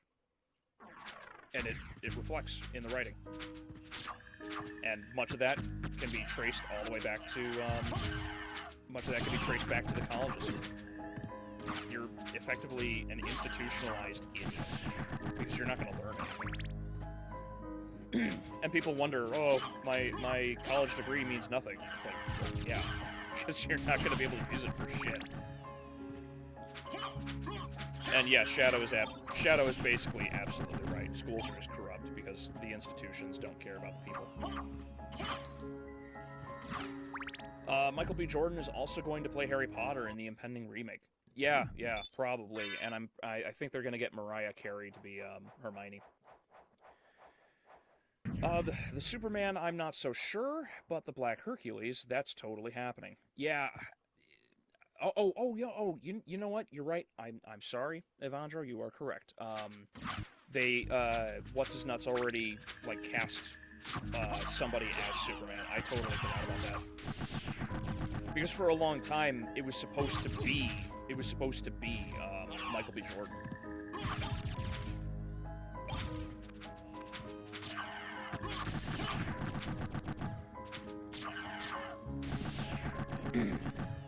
Mythology guy is going to have a heart attack if that happens. Yeah, he's probably going to.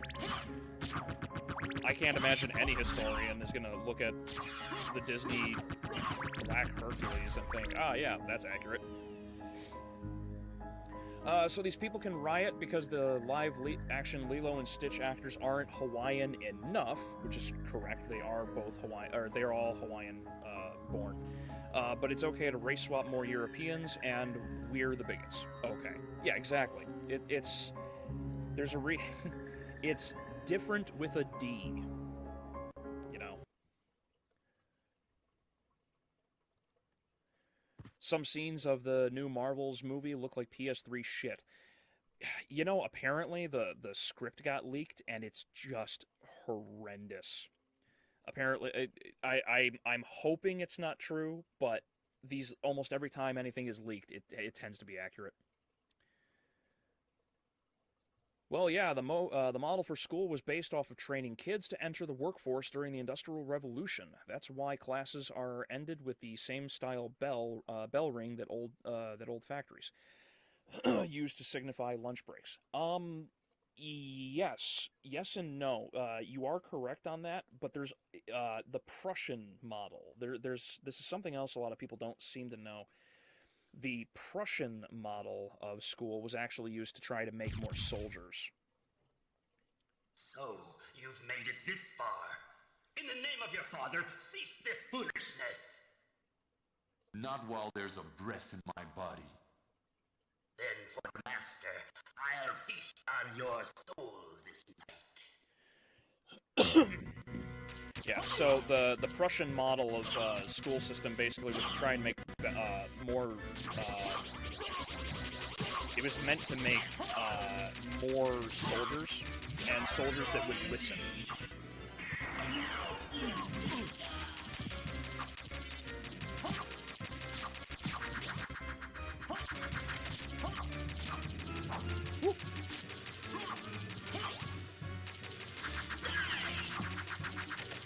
Good old death? Yes. It's just too bad he's also a bitch.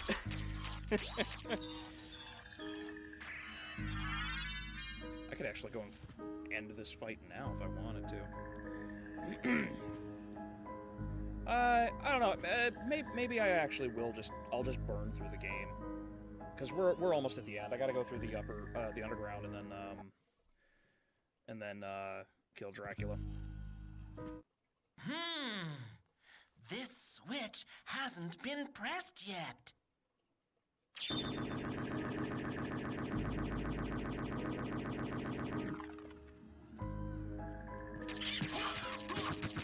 Why, are we getting a Harry Potter remake? Well, actually, yes. I think we're getting more content because, J.K. Rowling is working on it. But that also assumes that she's not put in fucking prison for 2 years because she refuses to use pronouns. That's apparently a serious problem that she might actually face, is they may in fact put her in prison for not using pronouns, or preferred pronouns. So we'll see if she's even a free woman in a few years.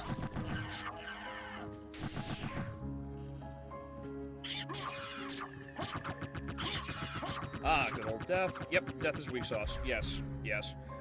I think it's one of the flaws of Symphony of the Night is that this game is so imbalanced.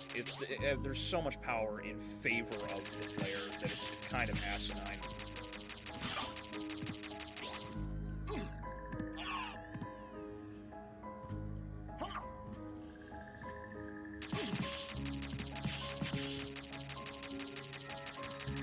Yes, beating bats with books.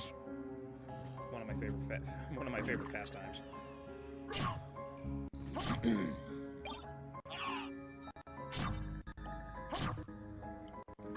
Supposedly, the new Blade movie would also be female-centered, and Blade would be a secondary character in his own movie. Why?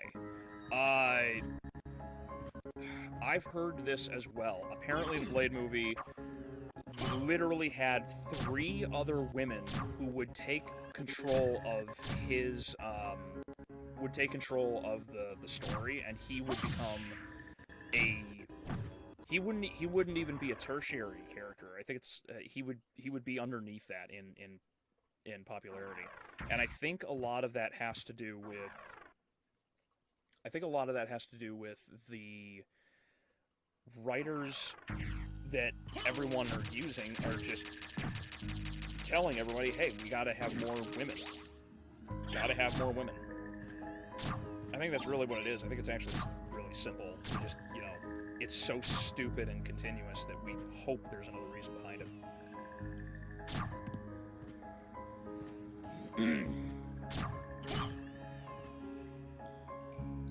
Also, I mean, the Wesley Snipes movies exist, so there's no reason to watch Mahershala Ali get fucking wasted in his own, you know, his own big movie. Which is a real shame. Most games, Grim Reaper is usually a little bitch. Yeah. He tends to have a very similar, attack pattern. HP movie remake is probably going to include more trans characters to get back at Rowling. I think Rowling is actually leading the project. If I remember correctly, Rowling is actually, like, in control of the project. I could be wrong, but I'm pretty sure. Like, I'm pretty sure she's actually writing most of it. J.K. Rowling stated she wanted Harry Potter to end up with Hermione, so that might be changed. Oh, yeah, maybe. It never made sense to me that Ron got her.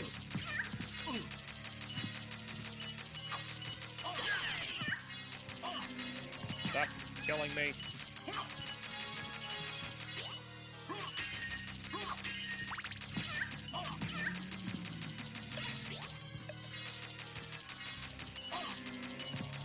God, that shield is annoying. Well, here's the thing about race-swapping characters. It's all in order when traditionally Caucasian characters are redesigned as African-American, but it's a hate crime to do with the reverse. Yes.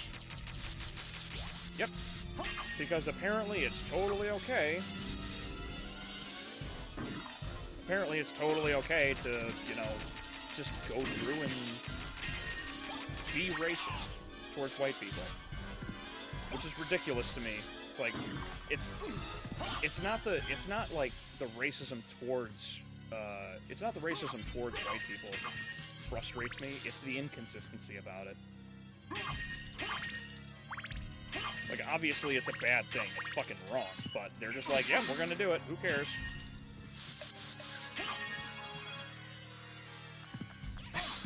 Why are you gay? I only recently learned about that meme, too. I never knew what it was. Like, if Marvel tried to redesign Storm as a white chick, oh lord, imagine the shit they would get. Oh yeah, absolutely. Absolutely, are you kidding? Like, they would never hear the end of it. People would firebomb Marvel Studios. But that's part of the problem of the inconsistency. It's like, I complained about Richter Belmont being an absolute bitch, and them race-swapping Annette in Nocturne. But if they were to race swapped the Black Panther, you know, T'Challa, are you kidding? Do you have any idea how much shit they would go through? They wouldn't have a business. What do you think of Mythology Guy? I haven't watched him enough. I only know that he has pretty strong opinions about history, and that's really about all I can say. I don't know enough about him otherwise.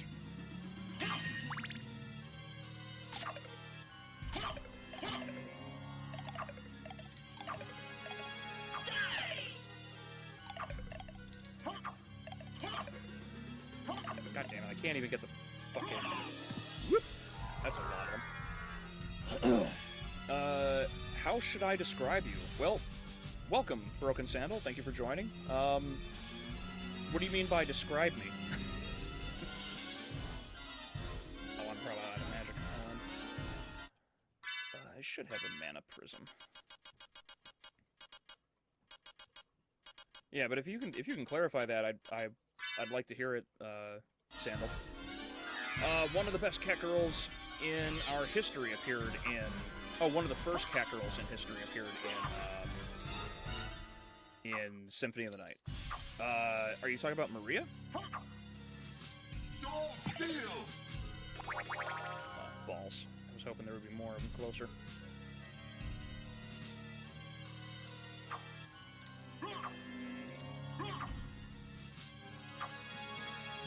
There we go.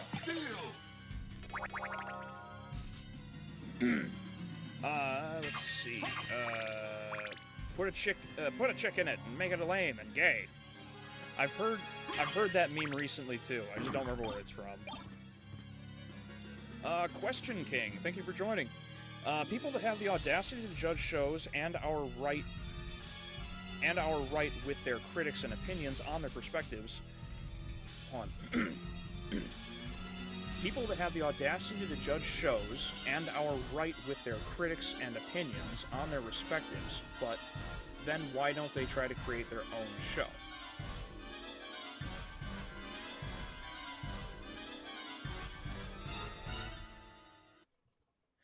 Oh. Like, do you mean, like, the way people comment about things today, but don't make something like regular critics, like, say, myself or Nerdrotic? Or are you talking about, like, people that respond in the comments around those? Like, say, like, woke people who are like, stop criticizing, and then when you go to criticize them, they, you know, they don't make the show, they just enjoy something.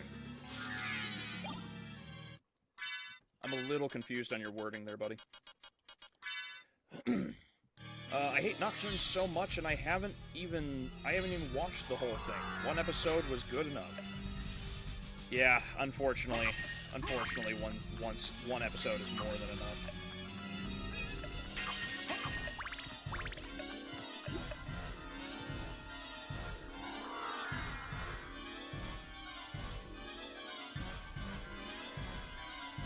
Never mind, bro. I hope you were enjoying the game. First playthrough? Oh, no. This was, I've been playing Symphony of the Night for years. I'm taking a casual run through the game. I decided to do this as a sort of response to, Castlevania Nocturne. But there are other Castlevania games I will be going through, like, the first time through, in the near future, especially after Symphony's done. Which I will probably just finish tonight, because I know I only have Galamoth.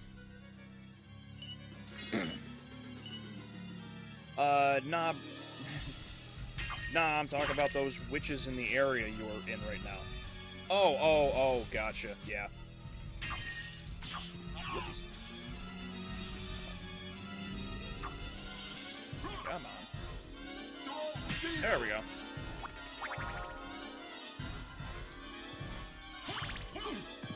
Oh, wait a minute. They have blood. What am I doing?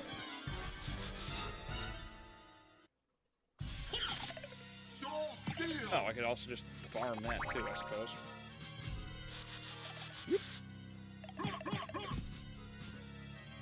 Oh, there was a... I forgot about this health pickup.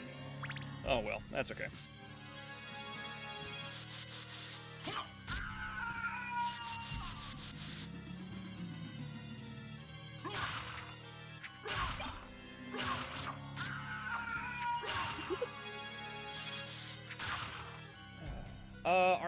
Are they gonna bring Symphony of the Night into Nocturne? I hope not.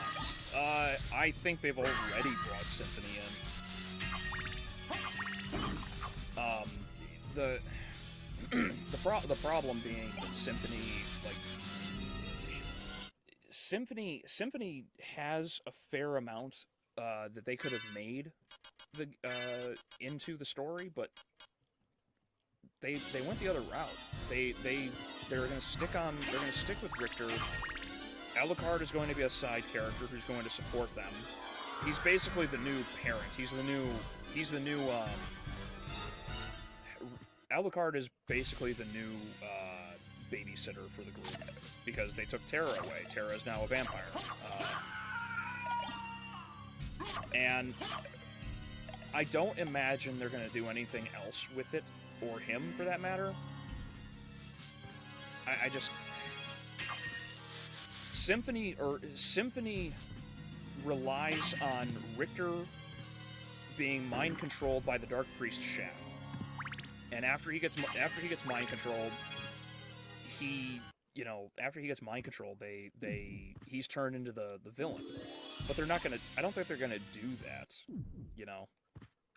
Not that anybody wouldn't mind seeing a story based around, you know, Alucard being the main character, but they've got such a big cast here. I can't imagine they'll do it.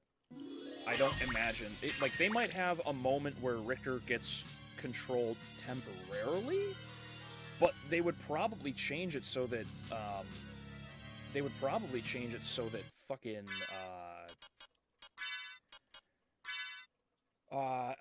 Annette would probably save him. That's probably what would happen.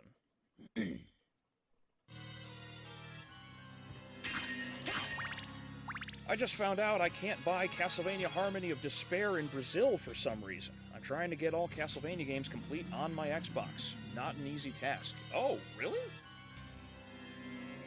Huh.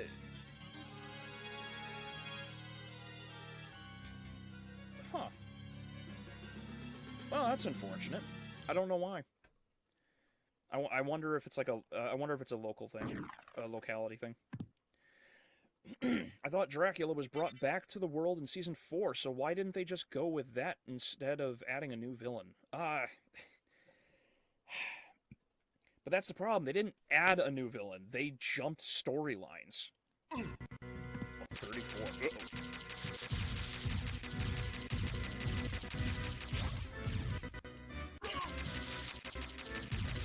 Stop it. Oh, wait. What am I doing? Oh, I have the Alucard mail. Hold on. Nope, that hurts. No! That was... What the hell? Did I put on the Alucard mail? No! What? Uh-oh. That ain't right. Okay. That's actually fucked. That shouldn't be... This shouldn't be the way it is.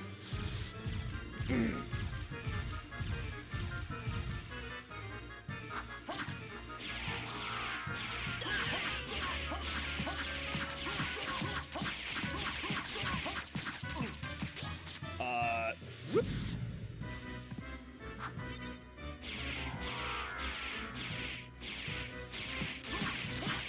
People wondering if they would adapt 2 games in Castlevania Nocturne.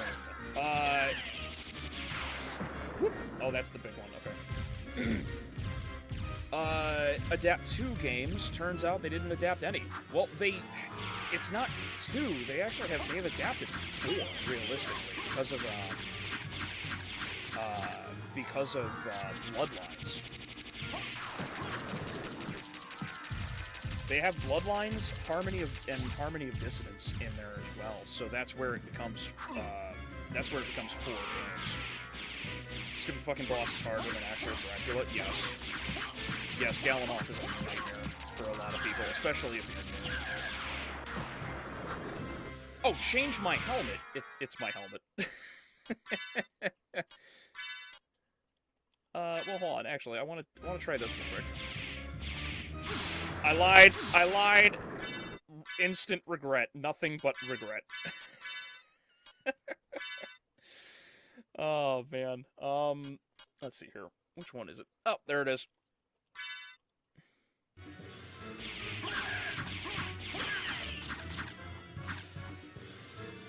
Are these dark? Yep, they're dark. They hurt. Don't catch the orbs with your teeth.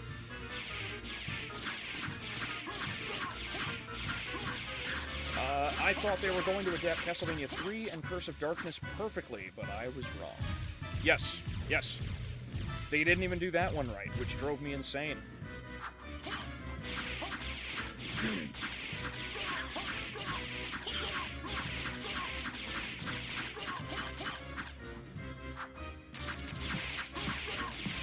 But not only that, but Despair. I think you were here last week when I was explaining in detail like how they could have fixed things, and they just chose not to do it. I will never forget what they did to my bro Hector. Yeah, Hector got really screwed in that game, or in that series. I don't know why. I have no idea why they did what they did to Hector. Hector should never have been treated the way that he was. He was always meant to be a badass he saves Trevor, for God's sake. But you know, they decided to just throw it all away. I never seen controversial movies reviews. I never see anyone review anything like that. Examples would be 0 Hour, The Passion of the Christ, and The Last Duel. It would be nice to get more, it would nice to see it get more love. Oh, okay. I actually did review The Duel. I think I reviewed it, but I didn't like it. I think there was something about it that bothered me at the time. It's been a long time since I've seen The Last Duel, so maybe I'm just wrong. Maybe I would have to, go back and revisit it. But yeah, in terms of other movies like, say, The Passion of the Christ, yeah, absolutely, more people need to support it. But the other thing, too, on that point, is that the biggest issue is that whenever you try to review something like that, especially on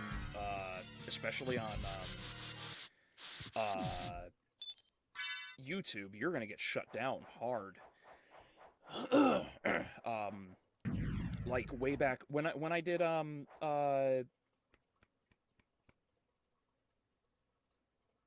shit, what's it called?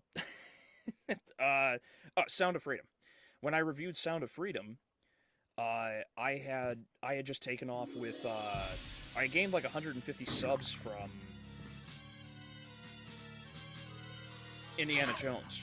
I reviewed Indiana Jones 5 and trashed it, and I got like 20 some odd thousand views. Like it took off pretty well, like the Castlevania Nocturne review, but not to the same positive reaction or growth. And then the next video I did was Sound of Freedom. I didn't even break 1,000 at the time. It took months before I came close to hitting 1,000, and it only hit actually, no, I don't even think it has 1,000 now. I don't even think it has 1,000 now. Like, you can't review certain movies, not because the movie is necessarily controversial, though Sound of Freedom is, but there are a lot of movies that you just can't. You try to support it or anything of the nature, and it just does not work. Not on YouTube. Although if you're big enough, they can't stop you, and that's something else I've been noticing a lot. I don't know, maybe more of these movies do need to be reviewed, and I can try to help on that.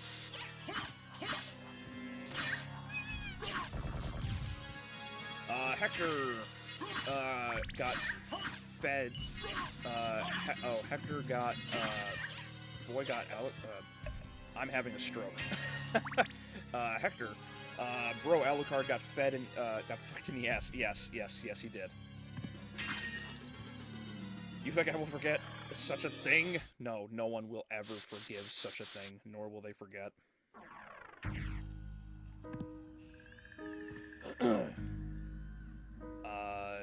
Yes, I was there. Yes, I know you were there. And I'm thankful that you were there. He didn't even meet Trevor in the show. Oh shit, you're right. Hector never actually crosses paths with him because he's taken out of the castle before Trevor and the gang, before the Scooby gang fucking assaults the castle. I forgot.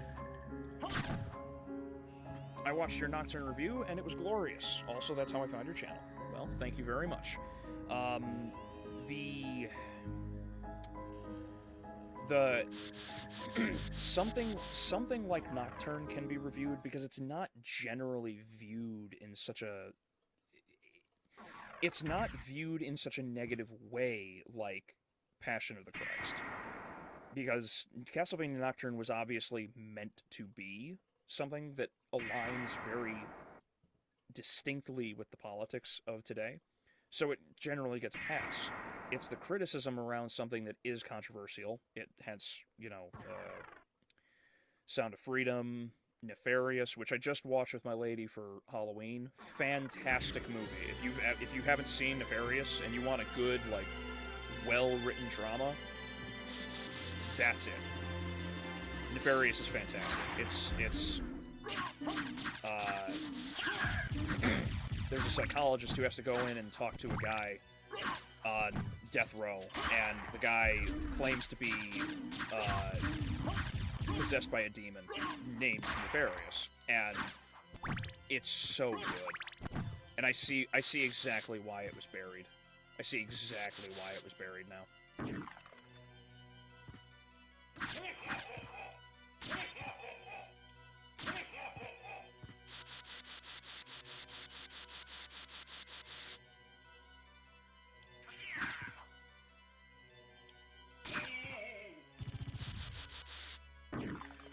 When does Alucard make out with Lestat? Well, they have to be... one of them has to be interviewed first. And then he's probably got to sign something. Some sort of, like, NDA. Some sort of vampire sub NDA.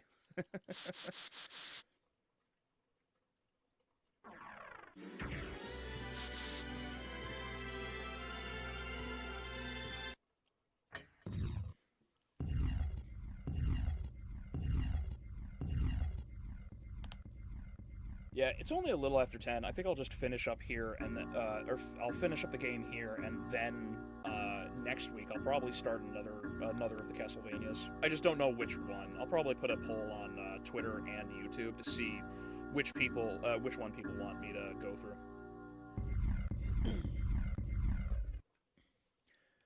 Alucard can fuck anyone because he is bi now. Yes, unfortunately. And it really irks me because it wasn't something he chose to do. Like, they literally raped him in the series. That's what infuriates me the most about it. Oh, I should probably get that little extra bit.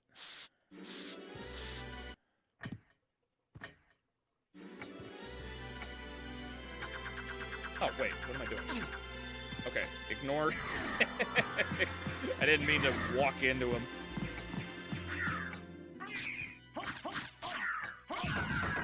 Oh my god, that thing still hits like a truck.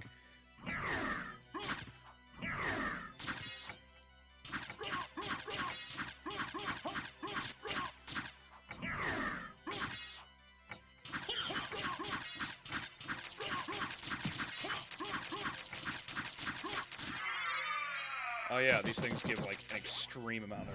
Woo! Why are they touching into Alucard's sexuality? The closest thing he had was with Maria, but that was just her being horny.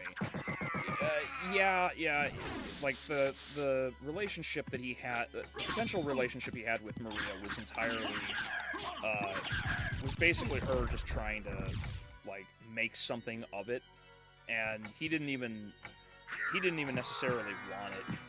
But that's the thing, is like, canonically, Alucard is not into anybody romantically.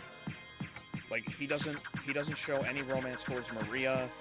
I heard in the Sorrow titles, one of the characters has the hots for him, but even then he doesn't, like, react to that. Like, yeah, I don't know. Like, it's more modern writing bullshit. That's all it is. Alucard getting raped all of a sudden. Whoopsies. Whoop.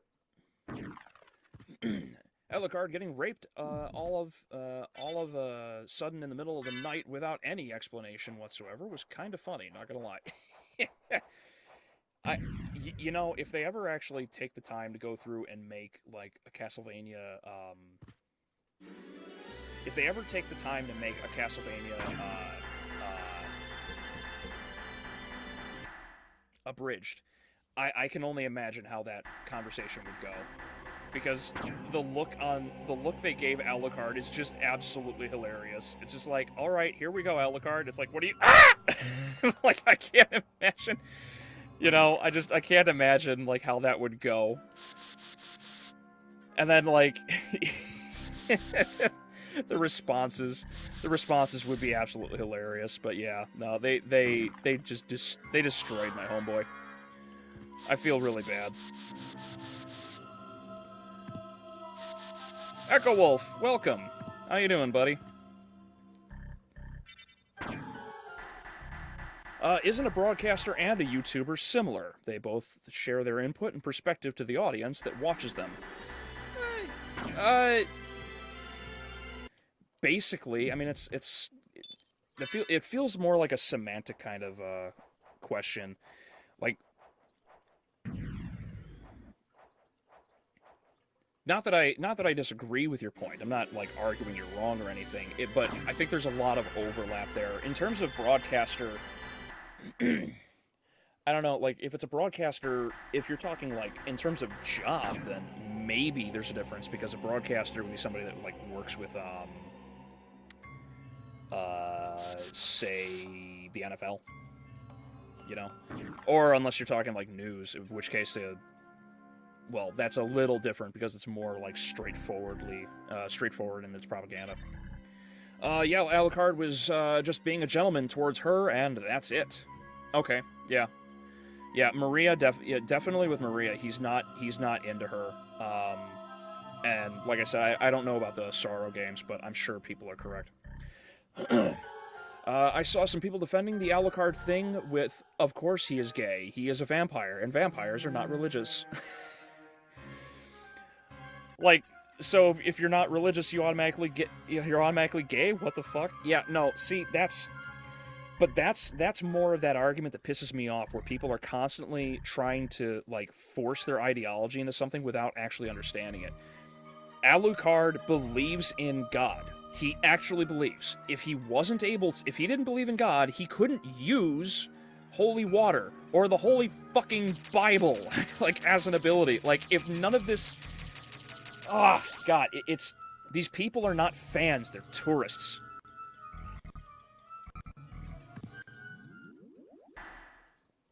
You have done well in making it this far. I would expect no less from the son of our master. So you are the one who was controlling Belmont. Oh, you just got off work? Yes. Yeah, well, cool. I'm glad to hear, buddy. Priest called Shaft. You dig? This world must be cleansed in the forge of chaos. Why did you make Belmont lord of this castle? For centuries, vampire hunters have defeated evil with holy power. But if two vampire hunters were to fight each other... But Belmont's I'm not religious, but don't let people hunters. F me in the ass. What kind of logic is that? Yeah, exactly. Exactly. That's why I removed him as a threat, by making him into lord of this castle. But your plan has failed. Has it indeed? We'll see what happens after I destroy your weak human side. The most iconic image of Alucard is him holding the cross. Yes, absolutely. It's literally, it's on the game, it's on one of the game covers. Oh, wow, Shaft was a bitch. No! You claim to love the darkness. Go then and dwell there for all eternity. But my goal is achieved. Count Dracula has come to purify this corrupt world with the searing flames of chaos. I'm gonna snitch on this chat when I pray to Jesus tonight. Yeah. Well, on the bright side, we're all at least defending the idea that he shouldn't have been raped. Father. Well met, my son. It's been a long time. I was hoping we would not see each other again. I can't allow you to leave here, Father. You have ever been the ally of humans. Have you forgotten what they did to your mother? Think you I would forget such a thing? No, but neither do I seek revenge against them. Still uttering the same nonsense. No matter. Now is the time to put aside. You still ship your Maria and weak Alucard? human Yeah. side I think a lot of and people join do. me But in remember, she's 17 remaking in this game. world. she's not Dracula. 18 or In the 19 name until of my mother, Memoir I of will defeat you again. Memoir of Remembrance, I think. Behold my true form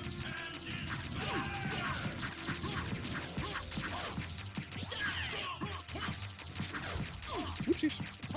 Whoopsies. This is child abuse. Whoop. Damn it. Damn it. Oh, balls. I'm back, sorry, and enjoying the coffin, Andy and Lele. Definitely not for everyone. Yep.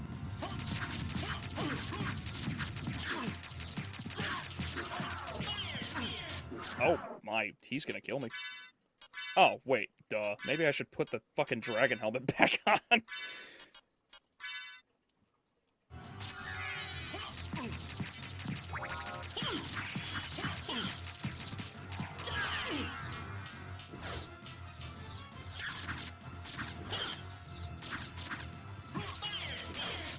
Oh, I landed on it. Balls.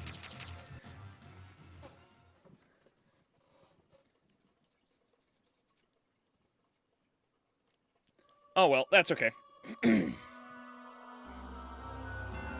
Evandro, don't remind me of that scene. Yeah, everyone hates that scene. Unless you're one of these, like, wokies, that's basically how it is. Vampire rape is not hot. Correct. I don't know, I don't make the rules, people. Normies will forever know him as the gay son of Dracula. Yeah, basically. Or black, yep. By the way, Alucard has thousands of R34 troopers. So have fun with that. Yeah, thanks a lot, boy. I mean, whatever floats your boat. If you wanna go through all of that, you go right ahead. You have my blessing. I love this dialogue. Yes. It's too bad they don't have this kind of, like, actual dialogue in, like, anything else. I could.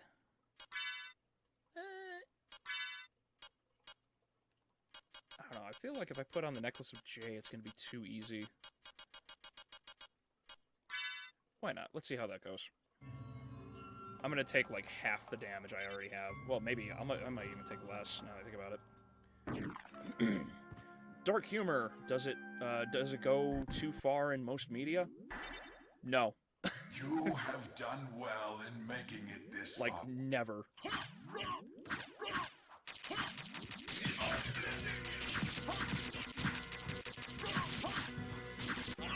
Oh my god, I took one. Oh, I made a mistake, didn't I? No! I feel like the Necklace of J was just way too much. Rip Dracula. Yep. Yeah, I fucked up. I should have had the elixir on me. Father. Well met, my son. It's been a long time. I really wish this Dracula was the one we got, not the fucking big Demi Downer that we got in the series. Behold my true form. Oh, 24. I'm literally taking half the damage. Although I'm also getting stun locked.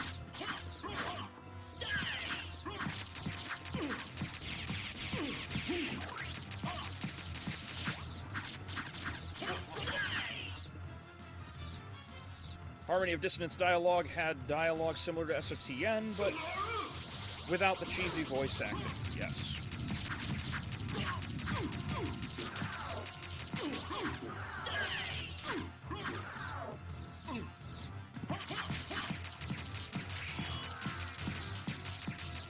Dracula turned into a big baby in Netflix. Yes. Unfortunately, that's what they did with him.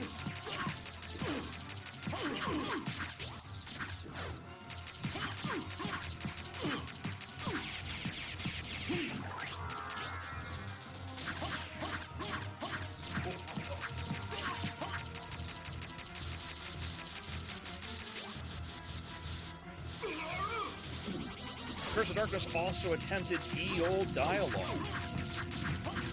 Well, the ye olde dialogue would be fitting, too.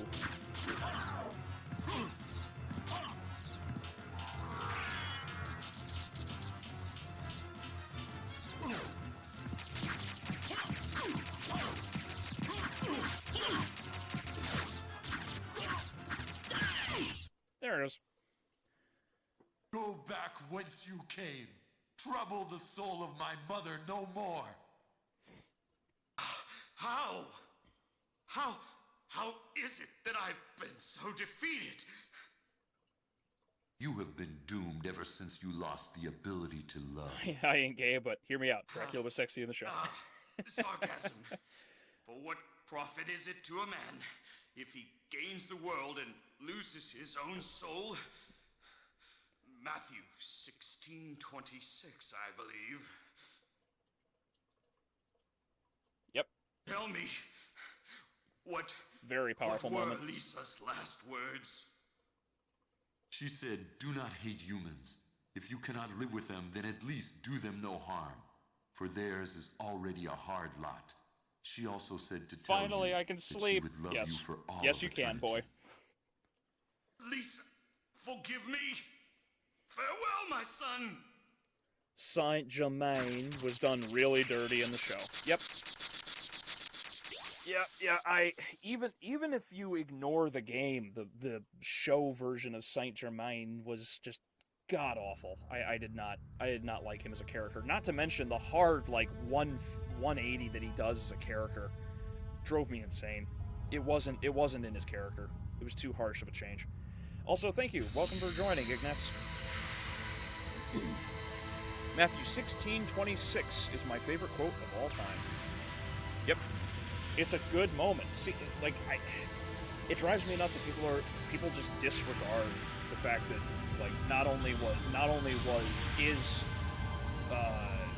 Alucard a man of God, but also that Dracula was as well, because he and Leon, back when he was Matthias, the two of them fought for the church.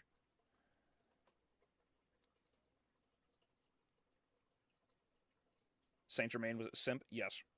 Yeah, they destroyed his character. So you made it. Alucard, I'm glad you're all right. I'm sorry. 'Tis my fault you had to fight your own father. Fear not. I had my own reasons for destroying him. It must have been painful for you. Indeed. But you must always remember that the only thing necessary for evil to triumph is for good men to do nothing. I understand. There's another perfectly good quote. Alucard, what will you do now? The blood that flows in my veins is cursed. Bro, this game Would has be such a great best for message. this Something world that the if I show were to should have focused on. disappear forever. Yes. I see. Farewell then. We'll not meet again. Alucard, Don't you want to go after him, Maria? I'm sorry.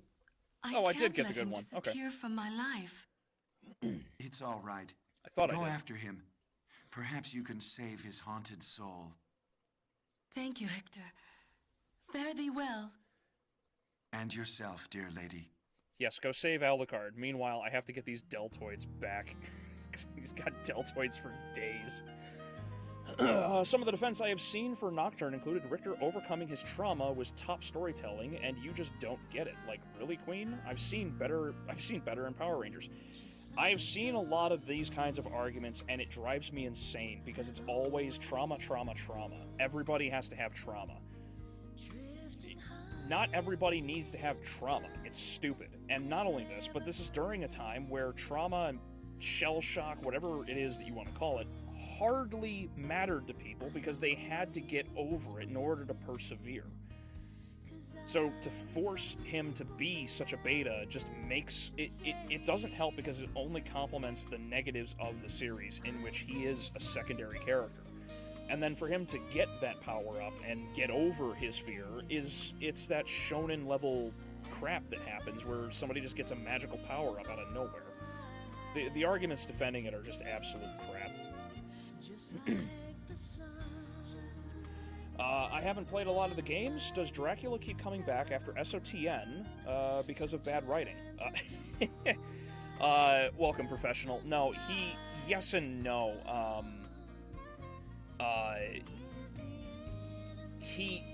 Dracula is immortal, like literally immortal. He can't actually permanently die.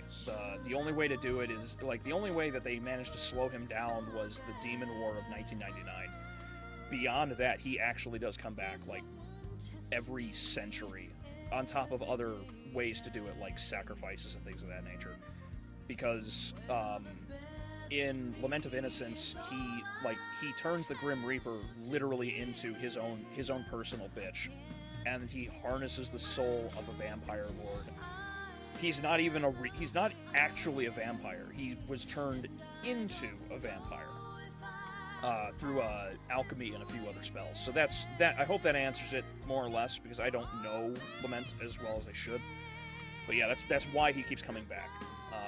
It's in part because they want to make more games, yes, but there's actually a canon reason. Amazing quote, yes, absolutely, and many more. Symphony has a lot of good messages. Symphony is the final game in my head, canon. It is the best ending for the whole series.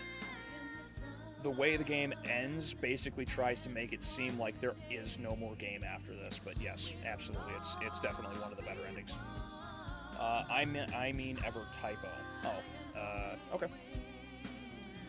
What makes this game so great is the tourists will never play it. Yes, yeah. So many people have no idea about Symphony, and then when they play through it, they're playing it wrong. Ironically, it's actually very similar to FNAF, where people play the game and then they finish it, but they don't look at the lore. And I know the lore is stupidly convoluted, but it's true. People aren't actually playing for the whole thing. You know, they're just playing it to play it, and then they don't think about it. But that's that consume next product mentality. Dracula versus Kane, who wins? Like Legacy of Kane? Ooh, that's a tough one. I'd probably have to say Dracula. I don't know the Legacy of Kane games as well as I do, though. If you do, I would love to hear your input. Berserk handles the trauma theme really well. Yes, absolutely. Because the problem, see, this is one of the overlaps with the previous video I put out about the writers today are children, because people today are so caught up in their own tiny little worlds that because they live such institutionalized lives and they have no life experience, as soon as they are challenged by anything and they lose their fucking mind, it's considered trauma or PTSD. You know, Christopher Titus has a joke about that where it's like, oh no, the toilet's clogged. You know, is there no God? And, you know, he's just like, I'm gonna take a pickaxe to Burger King. But it's true, because these people lose their minds over the littlest thing, you know?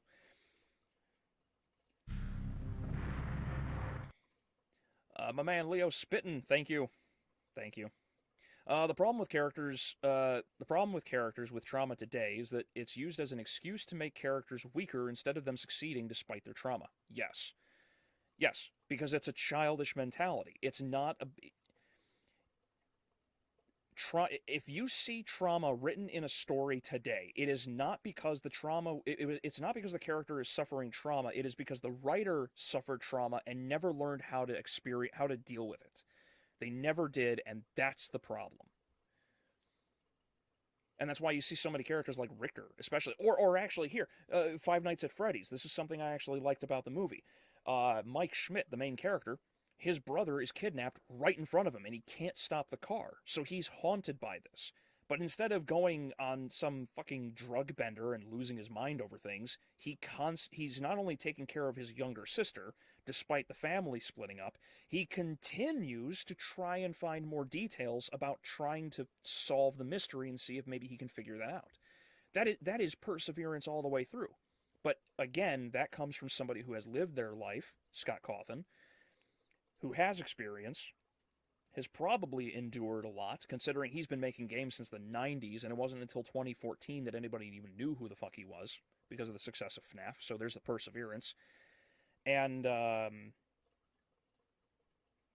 yeah, Mike's not a horribly traumatized character. It's really aggravating to see people hating on it, because, like, there are good elements in the writing. That's why I didn't like what happens in the movie, like, generally speaking, but the good things that I did mention, I tried to point out.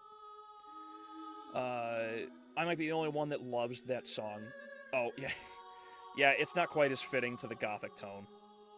I get the immortality and the resurrecting. I mean, in terms of motive, because Alucard tells Dracula Lisa's final words, and Dracula asks for forgiveness.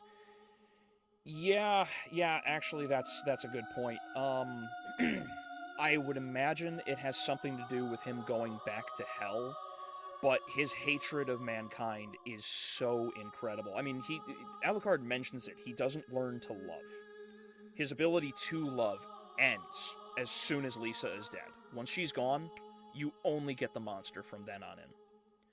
So I would assume that's probably the reason, but that's about it. Anything else beyond that is, you probably chalk it up to not so good writing. I'm a novice writer, but I believe a character should be involved in the story. Richter was sidelined, he didn't grow as a character. He just got one of those DBZ bullshit power-ups. Yes, agreed.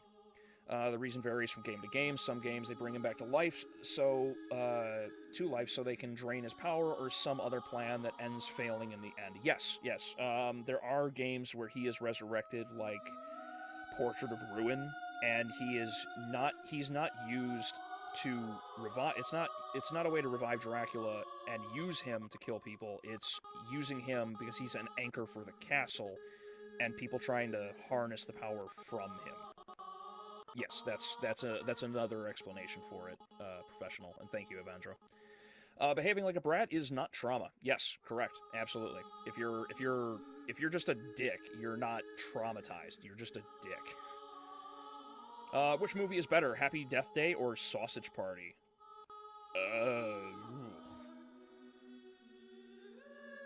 I don't know.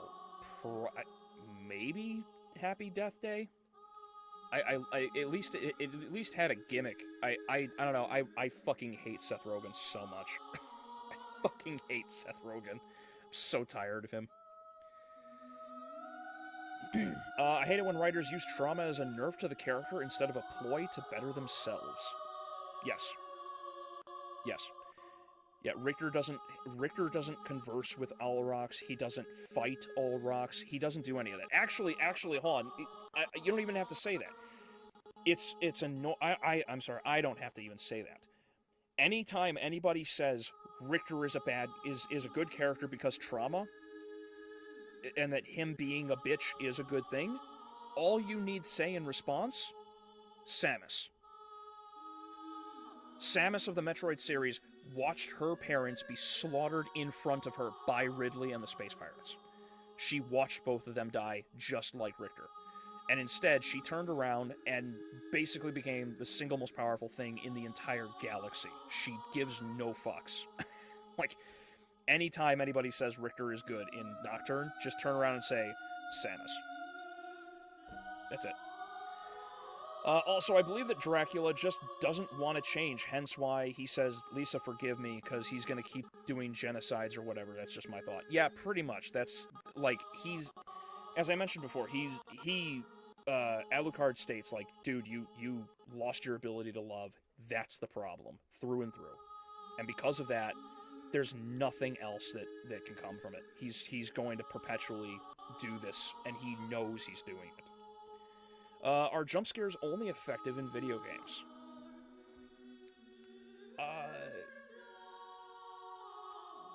Well, I'll take a few more questions. But for this one, are jump scares only effective in video games? It depends on who you are. My lady is an absolute coward, and I love her for it because she'll attach to me like a fucking koala bear.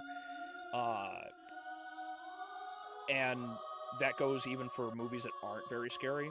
But for a jump scare to be effective, it requires actual immersion. Like, you need to be into whatever it is that you are watching, playing, or listening to. And if you can't get immersed, which is different for everyone, then it's not really going to have anything going for it. That's why video gaming makes it a lot easier, because you're not just, like, with a movie, you're disengaged. You are watching and you are hearing, but you are not in that experience, you know? That's why horror games really do it well, because there's a fear of death that you don't want to die. I mean, technically, even a game like Dark Souls is actually scary, because you'll hear something, you'll turn around, and something will jump at you, and you're like, ah! And then you just kind of like you dodge roll off a cliff, and you hate yourself for it. Like, it's a scary moment, because there's that extra fear. You are engaged, you are the character, rather than watching a character. That's why like actual horror, like a movie that makes you look over your shoulder at night, is like, that's how you should try and shoot for it, but it's hard to even achieve that. In The Conjuring, they work fine, I guess. In The Conjuring. Oh, you mean like the reason things come back? DoorDash. Writers use characters, but what if characters also use writers?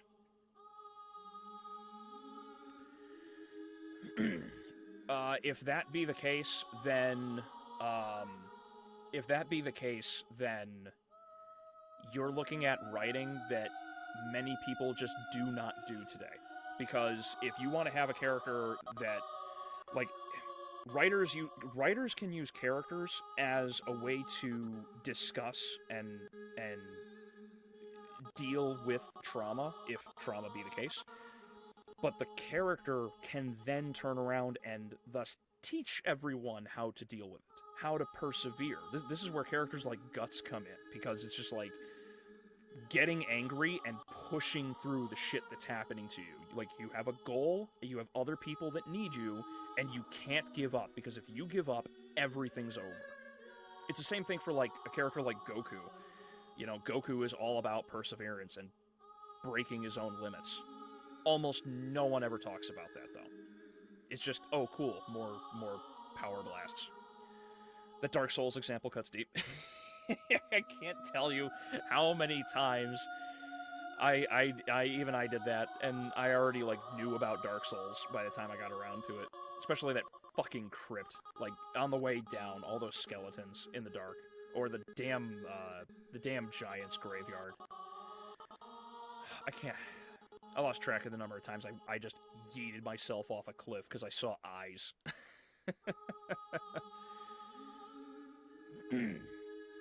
Alright, well, thank you all very much for coming, everybody. This has been a blast.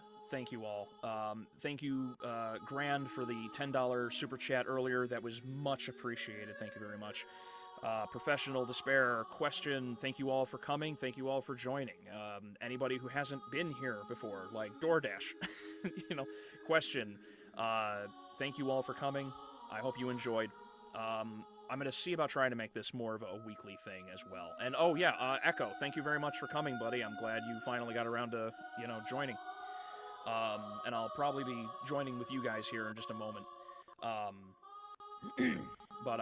Yeah, thank you all very much.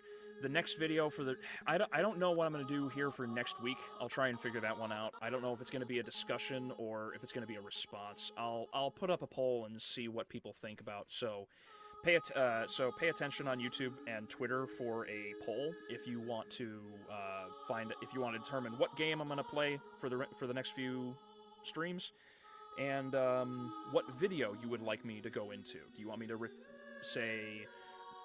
discuss, like, gatekeeping or something else of that nature in the media world? Or do you want me to make a video where I respond to all of these stupid arguments on the Castlevania Nocturne video? I don't know. We'll see about making that poll. We'll find out. Again, thank you all very much for coming, everybody. This has been a blast. And I will talk to you later. See you in the next video. And until then, have a good weekend.